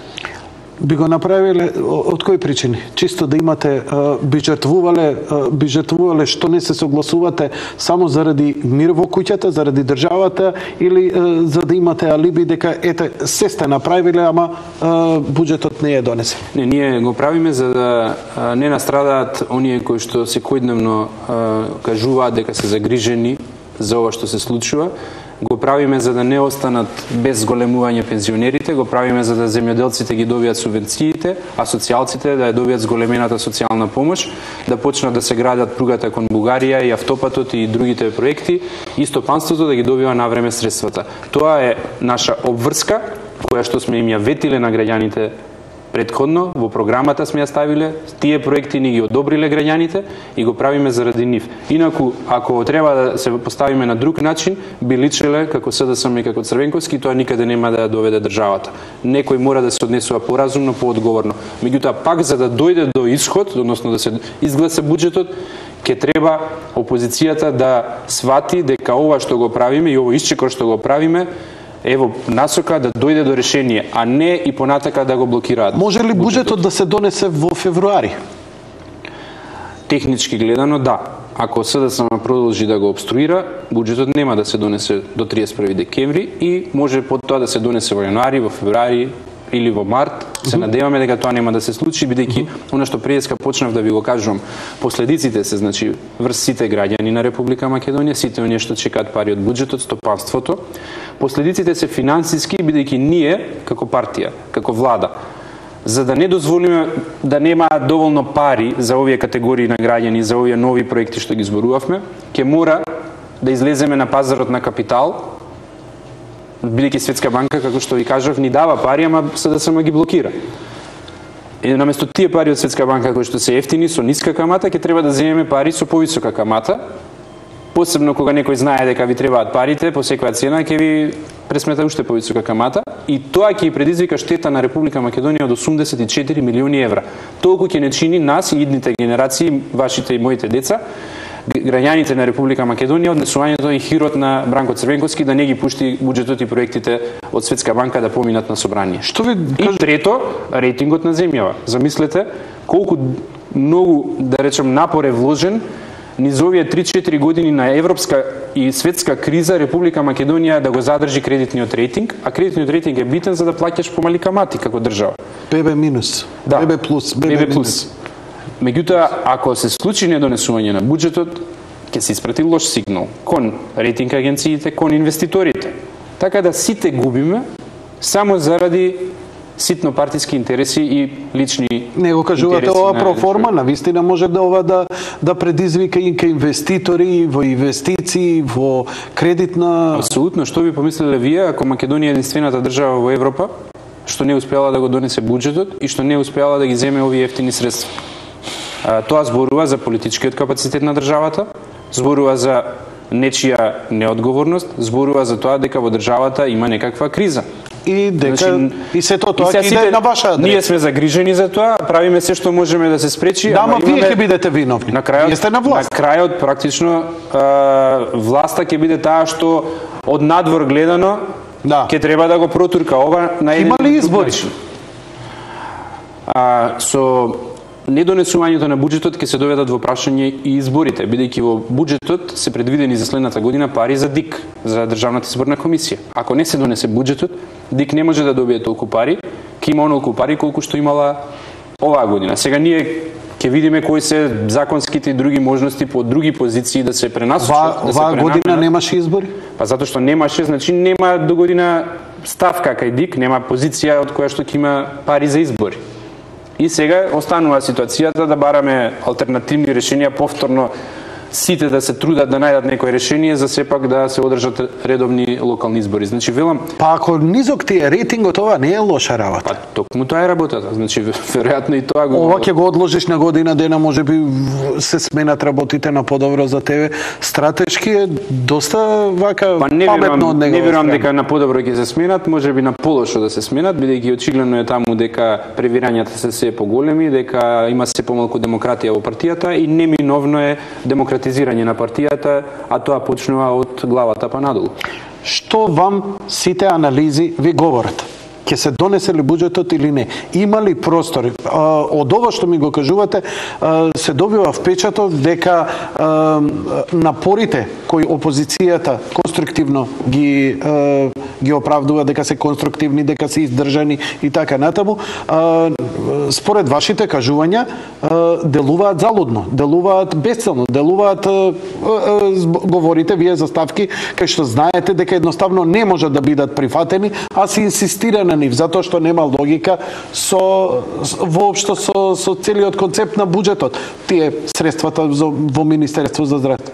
И сега ја знам, вие морате да работите по закон. Тоа ви е должност, без оглед. Но имате ли некоја анализа? Што ви говори? Што ние треба да очекуваме? Има ли шанса да се надмине се во ова? Или на крај па од се во ова ете ќе попушти за доброто на нацијата, големиот наш љубен, сакан и секогаш Бранко Црвенковски, ете, заради доброто на нацијата, пензионерите и сите да имаме плати, се согласи на буџетот. Јас не сум многу оптимист од она што го видов досега и од она како стојат работите, бидејќи Црвенковски нема што многу уште да загуби, пошто многу загуби и во тој дел, значи, човек што нема што многу да загуби, игра многу ризично, хазардерски. Значи, ги повлекува со себе и сите други. Тоа се случува со многу луѓе што се во парламентот, кои што се членови на СДСМ и кои што сега се ставени во една многу, би рекол, глупава позиција, немам други зборови, да бранат нешто што е неодбранливо, да дискутираат на начин од кој што веројатно по некој време и самите ќе се срамат и да настојуваат да ја оправдаат оваа цела ситуација, да го одиграат она што им е кажано од раководството. Од тој аспект гледано, пошто и на Црвенковски веројатно изборите не му одговараат, бидејќи и тој ги има резултатите од истражувањата на терен, од тоа како стојат работиве, јасно му е дека и наредните локални избори ќе ги изгуби. Веројатно ќе проба да го одолговлечи тој период. Иако неминовен е крајот, односно крајот на политичката кариера негова и веројатно тоа нема да биде многу славно, бидејќи ќе биде со неколку кратни порази. тој се обидува веројатно да го одолговлечи тоа.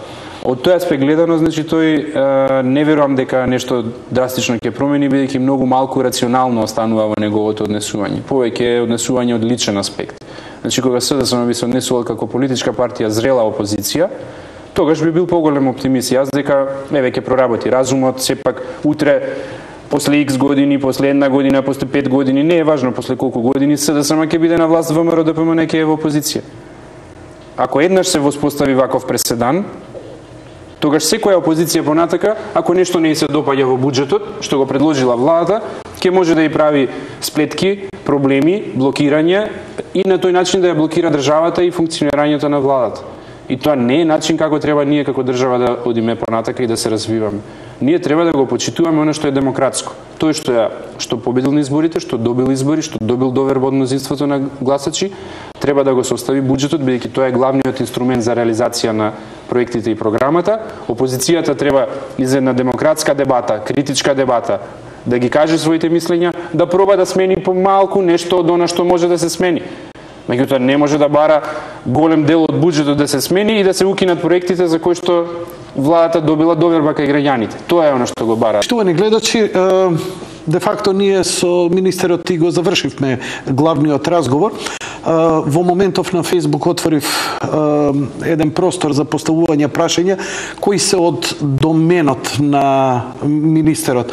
Мислам дека што се однесува до детали за плати и така натаму, тој ресор ваш не е, бидејќи примив неколку такви прашања, ви ги покажав, вие рековте дека вие не можете поединечно за различни министерства колку се одредени платите и покачување и така натаму, не можете да им дадете конкретен. Во моментов ако се работи за конкретна ситуација за плата на поединечен вработен и слично, не би можел, но најдобро е да ми ги форвардирате тие прашања, па јас ќе бидат јавно објавени. Ќе контактирам колегите и ќе ви обезбедам одговор и ќе повратно ќе им вратиме на луѓето што ја следат емисијата да добијат одговор. Вака, вашиот колега, министерот Јанакиевски, побара, му ги поставивме прашањата јавно, нешто овдека во емисија, нешто на Facebook, ги зема, ги одговори, граѓаните оставаа своји телефони, па на некои дел од колегите што ги разгледуваа нивните барања и проблеми, додуше таму се многу прецизни и многу конкретни и многу сложени проблеми, сепак имотно правни се во неговото ресорно министерство, но и кај вас се. Да. Значи да остават и телефони за контакт евентуално или мејл. Телефон, мејл, било каков контакт. Оставете, а вие со вашиот тим ќе ги прегледате овие прашања ако не одговараме луѓето, ако треба дополнително да се видиме, ќе ми организирам состаноци кај што треба со луѓе од министерството и ќе им одговориме на прашања. Добро, тогаш режија дај го мојот компјутер да ги насочам луѓето. Значи ова е можеби најмасовниот начин за комуникација, ова е мојот Facebook профил, еве го прашањето, за да можете да поставите прашања, знаете, треба само да станете, да кликнете едно лайк и потоа можете, еве ги овдека е поставено прашања до министерот сега овде. Без многу детали, мислам дека веќе разбирате за што се работи, понатаму ќе видиме. Но, господине министре, крена вечерва од слава, отиде сега гравчето и рибата, ама ја морам да искористам, бидејќи не знам која ќе бидете следниот пат, а не знам ни кога ќе гостува премиерот, за да разговарам малци за овие, па сега ќе искористам можноста. Ме интересира една работа во врска со субвенциите. Субвенциите е еден момент со кој навистина многу поентиравте во како политичка партија, покажавте многу доблест да го подигнете, да го поттикнете, да им помогнете навистина на еден ранлив слој на наши граѓани и евентуално за развој. Но, она што сакам да го кажам е дека генерално, од она што го читам и што го следам е дека воопшто предприемачкиот дух во една земја, ако и премиерот во неговиот говор на денот на независноста, кога речи, кога побара да се обединиме, ајде во образование, во предприемачки дух, тоа е нешто многу добро. Бидејќи ја искрено би бил среќен кога буџетот на Република Македонија би бил многу низок и би покривал само плати на полиција, војска, суди, така натаму, а се друго, самата економија да биде толку силна и богата, да биде само доволна за себе. Да двигател на економијата не биде државата, туку да бидат економските субјекти. Субвенциите се големи и се поголеми. Но дали тоа не предизвикува, например, генерално и општо, бидејќи оваа мерка е прилично лева за десничарска партија на власт, не предизвикува едноставно кај тие луѓе, наместо да се зголемува, наместо креативноста за изнаоѓање на решенија, за наоѓање на пазари, да се влегува во една комоција и едноставно да се дојде до едно затворење. Што ме е поентата? Дали субвенциите постојани ќе бидат и ќе растат, или ќе идат до некое време да се даде простор, па да почнат да опаѓаат, па да идат во други сегменти каде што едноставно инаку луѓето, ако веќе цел живот, што има он да се бори на пазар кога знае дека вие ќе му ги покриете трошоците? Ова е интересно.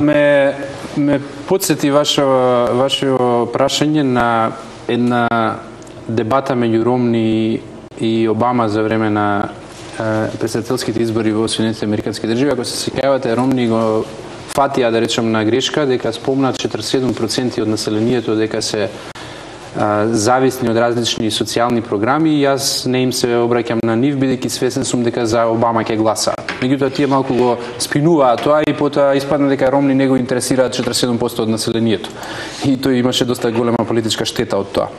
Така да, што ми е поентата, дека има вистина во тоа, дека субвенционирањето создава на еден начин ситуација на зависност и ситуација на комотност, односно одзема малку од оној чисто капиталистички предприемачки пристап во борбата да се постигне поголема профитабилност, продуктивност.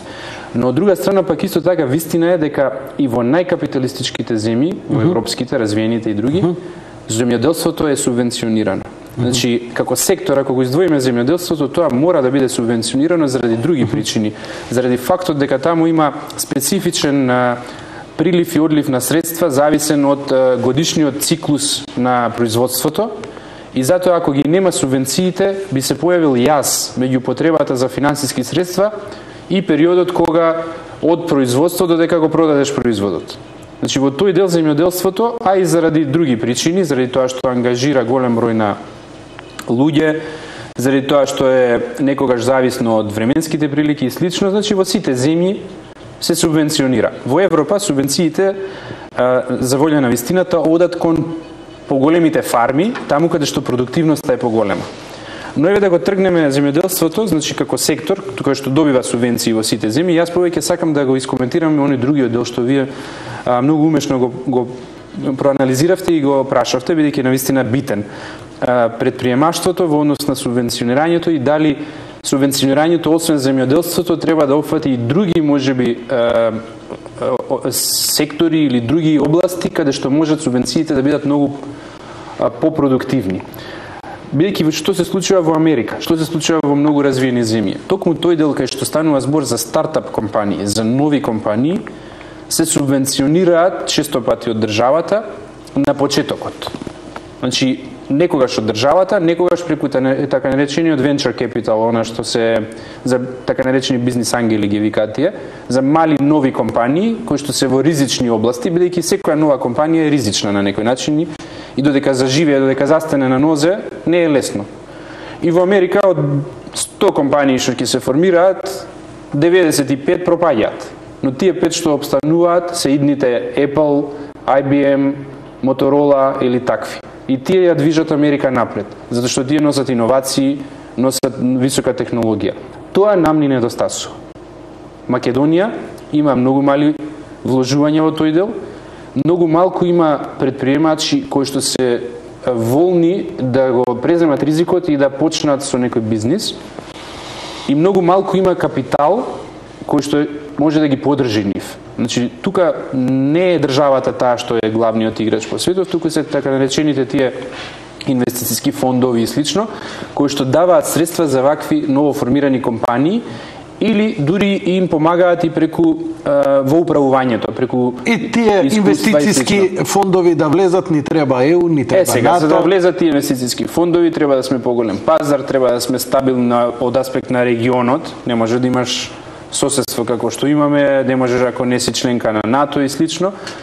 Премала е Македонија за инвестициски фонд, самостојно за во Македонија да дојде и така натака. Значи, има слабости во судството, има вамо и таму и сега тоа е значи еден цел круг. Меѓутоа, ако сакаме Македонија долгорочно гледано да се развива како земја, тој развој не може да биде базиран на капитални инвестиции само. Сега во моментов заради кризата европска, факт е да, капитални инвестиции, крупни проекти од државата финансирани, долгорочно приватниот сектор е тој што создава развој. Приватниот сектор треба да биде пожилав, поконкурентен, со повеќе нови компании и со повеќе нови производи. Еве добро, например, СДСМ кога владееше, пара не се пушташе. Беше, например, многу ригорозна монетарна политика, едноставно никакви субвенции, нема пуштање, основа што е тука и така натаму и така натаму. Па не видовме некаков развој на компании, не видовме развој. Вие таа прилика можевте да ја имате, или дали имате, какви се вашите согледувања, сепак ве плесне една гадна криза, каква што ниедна до сега влада во историјата на Република Македонија ја немало. Вие субвенционирате, доста пари пуштате во општеството и во економијата и во субвенционирањето на многу разни. Па еден мој колега новинар започна со козарство да се занимава и тоа прилично успешно и вели прашање на време, бидејќи ја потполно ќе се посветам. Мене државата на вистина ме поттикнува да ја развијам ја оваа гранка, да правам козјо сирење, млеко и така натаму и така натаму. И тоа е еден процес од некои си 5 години минимум кој вика дека за да може да дојде. Што е некоја некој логичен раст на капитал.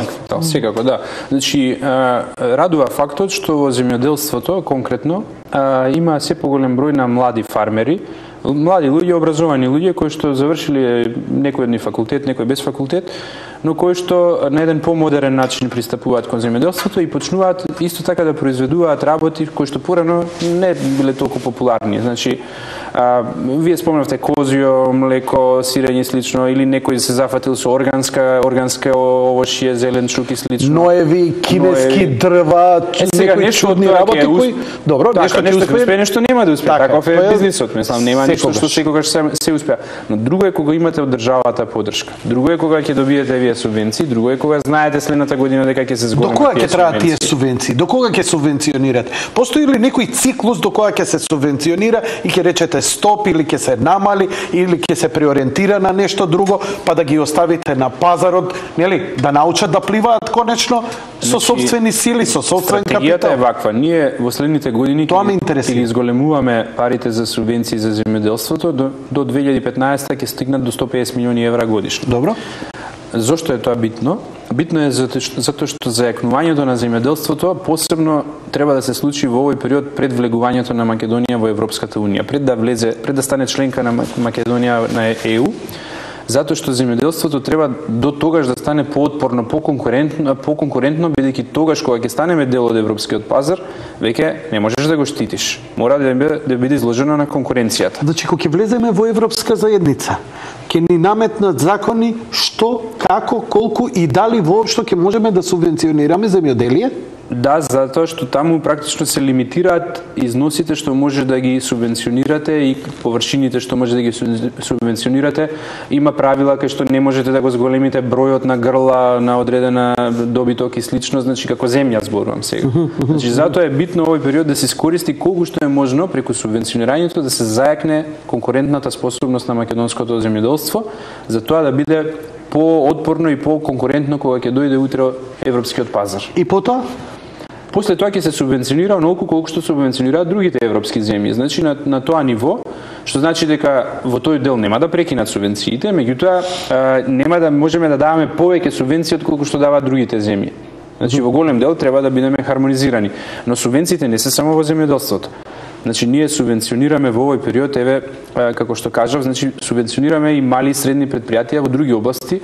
Ако се сеќавате, земавме кредит еден од Европската инвестицијска банка 100 милиони евра оваа година и ја субвенционираме каматата за да крајната камата што ја плаќаат фирмите, мали и средни, и тоа само мали и средни фирми може да користат овој кредит, е 5,5%.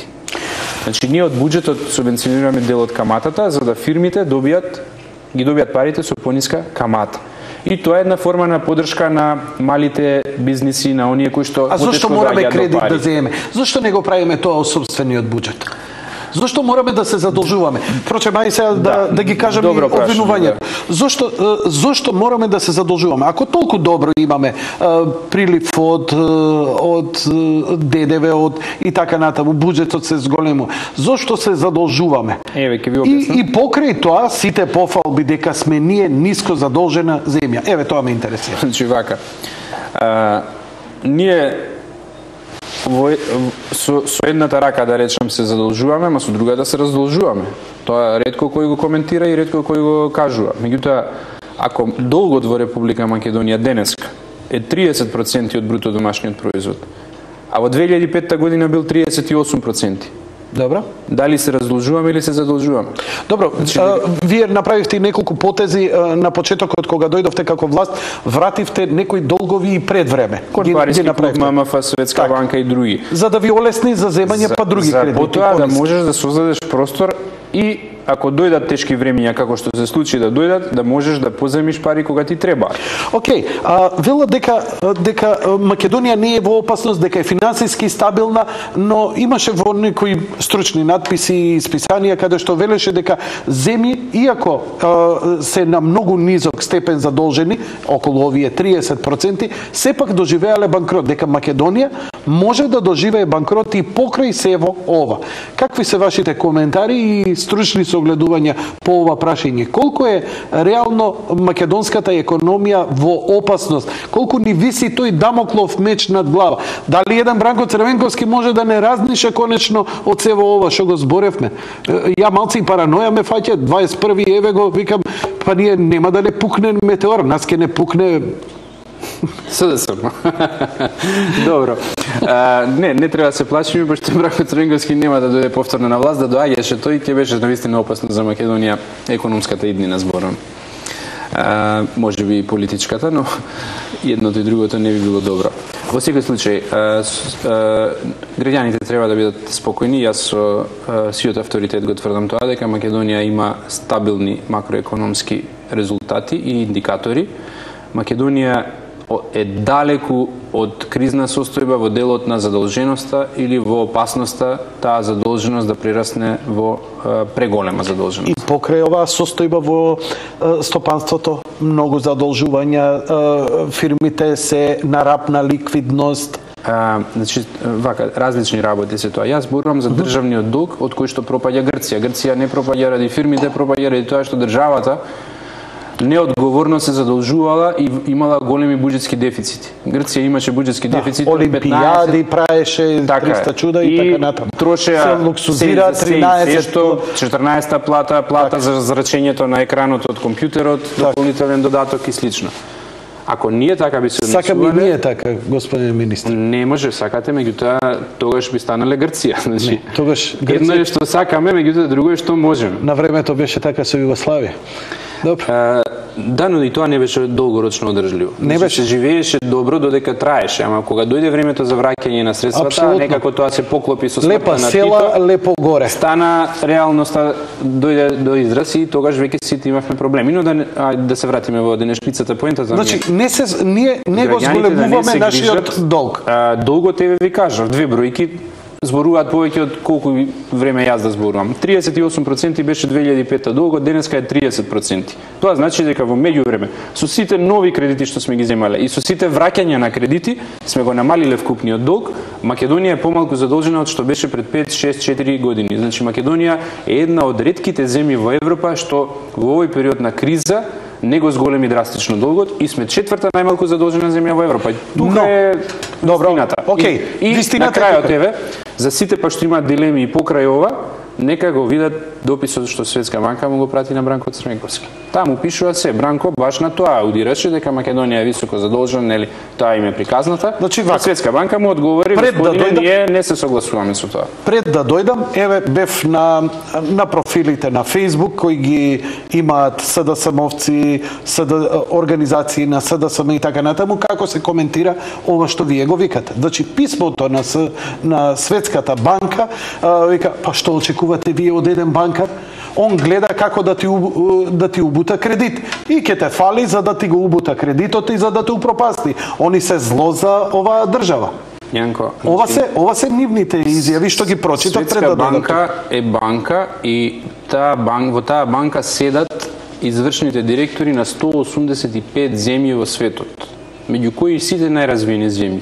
Дали некој од нив и сите заедно, бидејќи ја носат заеднички одлуката за секој кредит што се дава на држава, дали сметате дека Македонија би дале средства тие ако мислат дека нема да имаме здрава политика, нема да имаме економски развој, зашто за да ги вратиш средствата треба да имаш економски развој. Не можеш да ги вратиш ако немаш економски развој. Светска банка идете буквално како клиент, како што јас идам во мојата банка, па ми гледаат дали можам, па колку кредит ќе ми дадат, па што имам хипотека. Светска банка работи многу детално, педантно ја разгледува ситуацијата. Со месеци се разговара и преговара. И така се разговараше и преговараше во времето на СДСМ, нема ништо различно. Но скрининг си прават и тие оценуваат дали си кредитоспособен. Но втората работа што сакам да ја кажам, бидејќи вие прашавте зошто Светска банка ни дава пари или зошто нормално било да ни дава.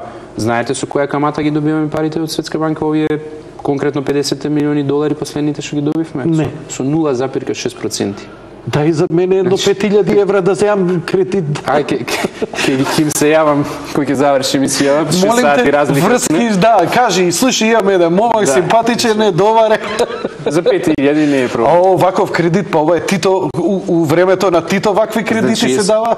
Сакам да кажам дека со 0,6% камата, тоа е како грант еден дел да ти даваат, така да не е кредит. Так. И тој не го даваат на секоја држава и не го даваат лесно. Значи го даваат затоа што гледаат дека имаме низок буџетски дефицит, низок државен долг и реформи правиме. Тоа се параметрите што тие ги следат. Претпоставувам дека прават и анализи како ќе се движат работите и понатаму. Се разбира, бидејќи кредитот треба да се враќа, има 5 години грейс период, па понатака се враќа. Значи, но тие прават анализа потенцијалот за раст каков ти е и дали ќе се развиваш во следниот период. Го намалувате долгот, но се зголемува потрошувачката. Вашата потрошувачка, на владата потрошувачката. Владата троши се повеќе пари. Дали ова може да представува опасност од оптеретување за стопанството и така натаму? Значи, или гушење за економијата? Ајде да речем.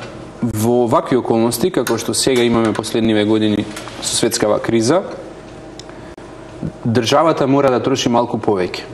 Кога не би имале светска криза, веројатно Македонија би требало да има понизок буџетски дефицит и тогаш би била една друга комбинација на фискална и монетарна политика посоодветна. А се ова балансирање на равенките, што ми говорите? Преска што го загатнавте. Во вакви околности дојде време дури и ММФ, кој беше најголемиот полицаец во светот за да не се трошат пари, да биде ригидно, да биде тврдо, фискалната политика да е тврда, им вели на земјите во Европа, трошете повеќе, бидејќи е криза, ако трошите помалку, ќе се предизвика уште подлабока рецесија. Значи, да купуваме, за парите да не ги штедиме, туку да купуваме за да се движи економијата. Или да се инвестира. Ако парите не се инвестираат, тогаш дополнително ќе се закочи економијата. И сега кога имате Буш 2001 година. Вика, за да ја спасиме Америка, вика, американци, вратете се во продавниците и купувајте. Бидејќи нели после терористичкиот напад падна едноставно потрошувачката, луѓето престанаа да купуваат било што. Со тоа што нормално треба да бидеме реални и да за Македонија нели не може да важат истите правила генерално, бидејќи Америка е потрошувачко општество и има поголема моќ за трошење.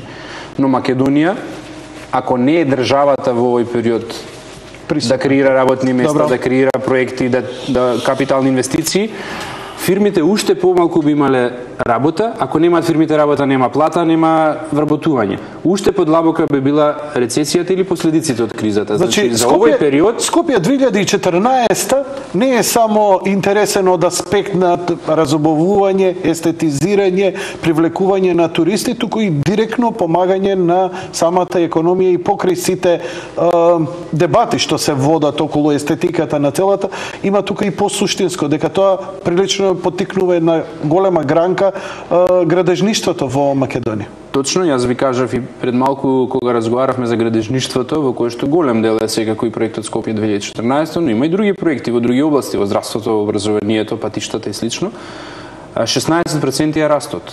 Тој раст покажува дека има одреден десетици македонски фирми што се учествуваат како изведувачи во тие градби и уште стотици други фирми како подизведувачи, бидејќи за да се направи една зграда, да речеме, треба некој да го произведе прозорот.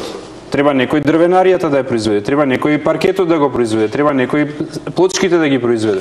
Значи, стотици македонски фирми се ангажирани во овие години преку капиталните проекти на владата и тоа помогна длабочината на рецесијата и на кризата во Македонија да е поблага. Неколку прашања. Веле. Дали може да се одложи купувањето на автомобилите за МВР за неколку години?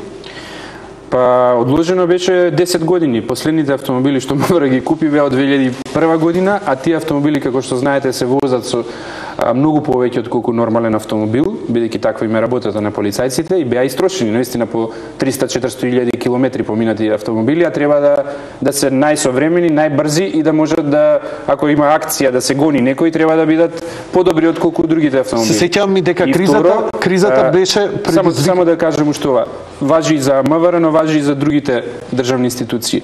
Кога е стар автомобилот, многу повеќе се даваат пари за поправки, отколку што кошта на лизинг ако се земе, како што во случајов направи МВР, месечни оперативен лизинг зема, и за првите неколку години им обезбедено и сервисирањето и се друго, не се даваат дополнителни пари. Така да, после 10-11 години промена на автомобили, сметам дека за една полиција е соодветно, бидејќи тие ја чуваат безбедноста на земјата. Пред се заради безбедноста, нели? Ние имавме кризата во моментот кога на најнизок можен степен техничката опременост беше во МВР и во армијата. Така е, и од тоа треба да извлечеме поука. Многу добар пример дадовте, треба да извлечеме поука.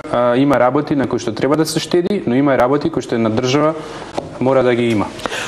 Во последен момент и едва и фативме, исто ова прашање од гледач, фативме приклучок кон Јужниот тек. Тука помогнавте вие, председателот, премиерот, сите се ангажиравте и се закачивме. Не успеавме да постигнеме гасоводот да поминува низ Македонија. Ние добиваме крак. Земјите низ кои поминува гасоводот имаат своји бенефици, се исплаќа и така натаму. Ние ништо од тоа нема да имаме, затоа што само ќе имаме крак. Дали тоа што ќе го имаме кракот, дали ќе придонесе и поголемата потрошувачка на овој енергенс, дали ќе придонесе за поевтин газ во Македонија. Бидејќи, ако не се лажам, на пазарот, колку е поголема потрошувачката, побарувачката и потрошувачката, дотолку е повисока цената. Дали ако се зголеми побарувачката и потрошувачката во Македонија, и со овие инвестиции кои ќе треба да се враќаат, нели, за изградба на огромни, ќе треба да иде гасот и до Неготино, до сите до Плани, па на крај, нели, ние крајни корисници. Сада се фали, нели, почнале во Куманово, во Струмица и така натаму. Кажете ми, колку изгубивме, колку добивме, можевме ли подобро да ја одиграме таа игра и гасоводот да помине низ Македонија, иако е тоа една голема игра, како и ми се чини многу малициозната изјава на американците, кои нивниот тамбо не го пуштија, а не залажуваа долго време, дека ние ќе сме станале зависни од еден извор на енергија, како што е Германија, како што е Полска, како што е Австрија, како што е Франција, како што е цела Западна Европа, која од Газпром зависи нивната преживување преку зима. Апсолутно. Современата политика е политика на прагматизам. Нема вечни пријатели и непријатели, таму кај што прагматично имаш корист, таму треба да искористиш, да се свртиш. Посебно важи па за мали земји, ние треба да искористиме се што можеме од секаде каде што можеме. Во тој контекст, енергетското поврзување со Русија е најдоброто што можеме во моментов да го направиме. Ние имавме една губитничка позиција, бидејќи повеќето други земји што се членки на проектот Јужен тек, имаа предходно подпишано договори со Газпром и со Русија. Македонија предходната гарнитура тоа него ни почнала и така натака, и ние дојдовме од една ситуација од нула, што се вели, И вие добро рековте, со заеднички напори, тука извонредно беше значајна посетата на премиерот, средбата што и председателот, и премиерот Груевски, и председателот Иванов ја има на највисоко ниво.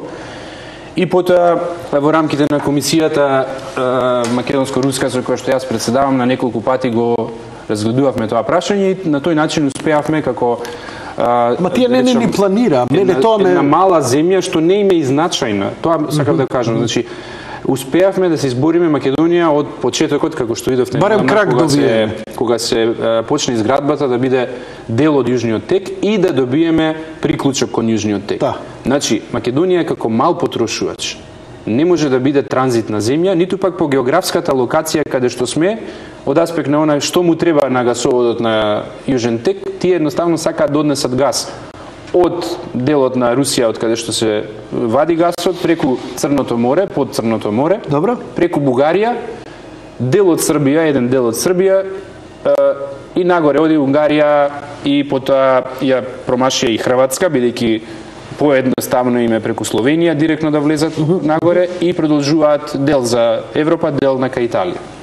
Значи целта е да се донесе... Хрватите фатија крак? Само крак. Само како нас исто? Исто како нас. Но хрватите претходно има идеја дека ќе бидат транзитна земја. Па та и ние се надевавме. Значи, ние не можеме, затоа што ние, за да сме транзитна земја, ние требаше да ја вклучат Албанија. Меѓутоа, Албанија веројатно немаше интерес и на тој начин не се договорија Газпром и Албанија, или немаше, или им премала и Албанија за да им се исплати на нив за транзит да биде. Тоа требаше да иде до Италија, така? Да, под Јадранот и слично. Меѓутоа, тој дел, значи, не можеме да влијаеме. Има работи за кои што треба да сме свесни. Македонија може на еден дел да влијае, одговорете ми не може. Еве ќе зголемиме, ќе го изградиме максимумот. Го добивме максимумот. Максимумот што ќе трошиме максимално. Еве вака, што возможува. Енергетиката е денеска може би и клучен фактор на развој. Јасно е. Више не се мери по оружје, се мери по енергенс. Ја обезбедивме со клучокот кон Газпром, односно кон Јужен тек, ја обезбедивме енергетската иднина на оваа држава. Што значи тоа? Тоа значи дека Република Македонија никогаш во иднина нема да има проблем со снабдувањето со газ и со обезбедувањето на одредена потребна количина на газ. Со други зборови, како што ќе се зголемува бројот на корисници во земјава со изградбата на националната мрежа, ќе се изгради, да речеме, нов енергетски објект, или ТЕЦ Неготино ќе се конвертира на газ, ќе се изгради нова гасна електрана и топлана, ќе се приклучат дистрибутивните мрежи. Колку ќе биде цената тоа? Значи, само да кажам сега ќе ви одговорам и на тоа. Значи, со тоа ќе се зголеми количината на газ што ја користи Македонија, односно побарувачката за газ. Добро. Кога тоа ќе се случи, нас не ни е доволен постојниот гасовод, ни треба приклучоков од Јужен тек за да се обезбеди таа количина, а и второ, кога е поголема количината и кога имаш долгоречен договор дека во наредни 10-20 години ќе обезбедуваш газ таму, и ќе имаш поголем број на капацитети, паѓа цената. Тоа е првото и основно правило. Чекајте, зошто нафтата кога има поголема побарувачка, кога има побарувачка и иде цената нагоре? Нема да биде со плинот исто? Не, затоа што овдека практично генерално цената на гасот генерално низ годините ќе расте, но во Македонија сега кога имате 800 милиони кубни метри цевка, од кои што само 200 се користат. Вие за преносот на тој газ за да дојде до Македонија, плаќате како 800 да доаѓаат во Македонија. Значи се оптоварува цената како да е целосно искористена. Сега сватив. А ние користиме многу помалку. А кога целосно ќе се користи, вкупниот трошок се распределува на поголем број корисници и затоа за поединечен корисник цената ќе е помала. Се надевам дека е добро појасно. Две прашања за два града, Кочани и Прилеп. Зошто не се отвараат нови фабрики во Кочани? Зошто нема нови можни инвестиции? Дарко Ангелов, Стевчо Стевановски, Ронин вели и за Прилеп истото го прашувам. Дали се согласувате? Што има? Како има? Точно е дека Кочани и Прилеп барем од овие странски инвестиции не успеавме да привлечеме. Она што се настојува да се направи е следново, значи одлуката дали ќе се градат фабрики во Кочани, во Прилеп, во Велес или во Кавадарци зависи од инвеститорите. Да бидат убедени гледачите, секој странец кога ќе дојде во земјава, прво што со него разговараме е дали можеш да инвестираш во внатрешноста на Македонија. Неготино, Пробиштип, и други места, да. Еве, само гледам што прашуваат. Добро, нема ли да повлече, например, вие зборевте, се спомнува во медиумите, огромна инвестиција кај Битола, во Битола, не знам таму Мерцедес ли што ќе се гради, 2000 работни места. Нема ли тоа целиот крај да го повлече или само Битола ќе биде? Вака да довршам. Прилеп сам по себе е наистина феноменален. Таму имате витаминка, имате Прилепска пивара. Македонски фирми кои добро работат и би требало да се развиваат. Тоа е место кој ќе ви објаснам, значи вака е работата. Има инфраструктура, има можност, има потенцијал. И има и нема на некој начин. Ќе објаснам за Прилеп, посебно бидејќи добро знам таму ситуацијата. Што е поентата? Кога ќе дојде инвеститор, странец, ако станува збор, прво што го прашуваме, кога ќе видиме дека сака да инвестира, кога е сериозен, дали може да инвестирате во внатрешноста на Македонија? Било каде, било кој од овие градови што ги спомнавте, нас ни одговара, бидејќи таму е невработеноста поголема и сакаме таму да однесеме инвестиции. Меѓутоа, основната одлука е на инвеститорот. Тој гледа некогаш да е поблиску до коридорот 8 или 10, до аеродромот, некогаш гледа до работна сила, која што Скопје има повеќе од колку другите места. Но некогаш гледа и друго, дали му е поевтина работната сила. Па еве у Штип, нели отворија во Штип? Отвори во последно време, значи имаме еден многу добар тренд. Значи поентата ми е, ние ги правиме напорите исто како што сме ги правеле пред неколку години, но во последно време имаме се повеќе резултат во носењето на инвеститори во внатрешноста на Македонија. Во Штип Джонсон Мети отвори втора фабрика. Джонсон Контролс, имаме Кромберг и Шуберт во Битола. Сега Кромберг и Шуберт. Кромберг и Шуберт е големата 2500 работни. Сега колку е реално тоа? Не е малце. Не, тоа е реално со тоа што тие 2500 работни места ќе бидат во еден период од 3 години. Значи не е од првата година. Бидејќи таа фабрика треба да почне со помало производство, па се надоградуваат, се носат нови машини, се обучуваат нови работници и постепено во еден циклус од 2-3 години го достигнува тој број. Тоа значи дека ќе има работа за битолчани, ама ќе има работа и за другите од Пелагонија. Ќе има работа и за прилепчани, бидејќи одреден профил го нема Битола или ќе се исцрпат кадрите што ги има Битола. Исто се случи и во Кавадаречко, во Тиквешијата. Во Кавадарци дојде Дрекселмајер, германска компанија исто така. 4000 работни места вкупно ќе креира. Тоа е огромен број на вработувања за тој регион. Тука ќе има работа за Кавадарчани, за Неготинчани, Демиркапија, па и Прилеп може да ќе фати. Прилеп, кога станува збор само за Прилеп, локацијски малку е некако во централниот дел на тој дел на Македонија, да речем, каде што поголеми се трошоците за фирмите, кога станува збор за странски компании, и ние настојуваме да ги убедиме да отидат и таму. Меѓутоа Прилеп има едно стопанство каде што домашните стопанственици има неколку добри фирми, но факт е дека и невработеноста по Прилеп е доста висока и во тој дел оно што може да се направи освен странски фирми, што настојуваме да донесеме и ќе настојуваме и затоа ја почнавме зоната во Прилеп да ја градиме, технолошката зона, бидејќи за да донесеш странец треба да имаш технолошка зона кај ќе се смести фабриката. Но на второто што е поважно е така наречени индустријски зони кои што општината ги обезбеди со инфраструктура, градоначалникот Маријан Ристевски во изминатиот период заедно со владата. И сега таму купуваат локации домашниве бизнисмени. И тие купуваат помали локации, стоваришта, текстилен погон, ова тоа, ама вработуваат 20 луѓе, 30 луѓе, тие ќе вработуваат по помал број на луѓе, ама кога ги има поголем број Значи во тие зони не само странски, туку и домашни фирми можат да се различни се во индустријските зони, така наречени индустријски зони само што се домашните компании. А во овие што владата кај што ги прави технолошко-индустријски развојни зони или поранешно слободни зони, слободни економски зони, таму се претежно странски фирми. Истата политика ја водиме и за другите помали градови, дали е Кочани и градовите што се, да речеме, и во Источна Македонија, каде што посебно се економските проблеми големи, каде што заради миграцијата, заради тоа што голем број на млади се без работа, настојуваме со сите сили да овозможиме да се отворат работни места. Штипската технолошка зона е многу битна во тој контекст, значи таму ќе се отворат голем број на работни места и фабрики. И се разбира Кочани е во непосредна близина, ќе има вработување за граѓаните од Кочани и слично. Тешко е да се донесе во секој град некој странски инвеститор, бидејќи не секогаш тоа зависи од нас. Но имавме успех, например, со еден руски инвеститор, кој што Хомеопатија. не за во Скопје.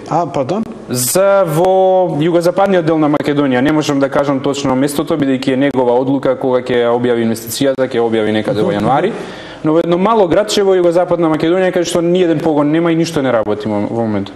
Ќе отвори 500 работни места. Зошто? Затоа што таму е работната сила му е поевтина, текстилна фабрика која што Ќе проценил дека ќе има прави опрема за и проценил дека таму ги има најдобрите услови, општината му даде одлични услови, хала и слично. При крајот на јануари. Господине министре, ја ви благодарам за гостувањето. Да им кажам на гледачите. Благодарам исто. Да. Ќе ви дадам простор за да се одјавите. Само да им кажам на гледачите. Компјутерот мој, значи што се однесува до вашите прашања, како што слушнавте, овие прашања кои ги поставивте овдека, ги има веќе стотици, и на кои ќе барате директно да ви се одговори, оставите некакви податоци, како што го правевме тоа и со министерот за транспорт и врски Миле Јанакиевски, одговоривме на околу 70 некои поставени прашања. Што се однесува до репризата и до деталите, на YouTube постои канал кој се вика Јади Бурек Тројка, тука ќе биде аплодирана, тука веќе има десетина гостувања кои се, а секако и во наредниот период околу Нова година ќе можете да проследите и по некоја реприза која ќе имаме неработни денови. Господине министре, значи остануваме и натаму во некоја неизвестност во врска со буџетот. Значајно е, предпоставувам дека сите овие ќе покажете добра волја и покажувате добра волја да сепак се задоволат дел од барањата на опозицијата и сепак земјава да не биде заложник на ниедна партија и да се донесе буџетот кој е важен за државата. Апсолутно, како и секогаш ние ќе изнајдеме решение за граѓаните, за сите оние на кои што ни ја дале довербата и за сите оние што гласале и за другите политички партии, но од буџетот добиваат поддршка, помош како стопанственици, како вработени во јавниот сектор или на било кој друг начин, да не ги почестуваат последиците од овие политички игри на опозицијата и од неодговорното однесување на, би рекол, можеби еден политичар кој што ја влече опозицијата, но и целата држава назад. Во секој случај, можеби ќе ни биде потешко да излеземе од оваа ситуација, но ние остануваме посветени на тоа да најдеме решение во најтешките ситуации. Јас верувам дека и овој пат ќе успееме да најдеме такви решенија во интерес на граѓаните на Република Македонија. Ви благодарам за можноста да ги објасниме работиве. И сега се надевам дека се уште ќе има од посното графче и од цармичките да се вратиме на довршување на славата, ако се уште има нешто. Да, како што вие Груевски утре са бели у 8 ќе ви рече. Пак на работа.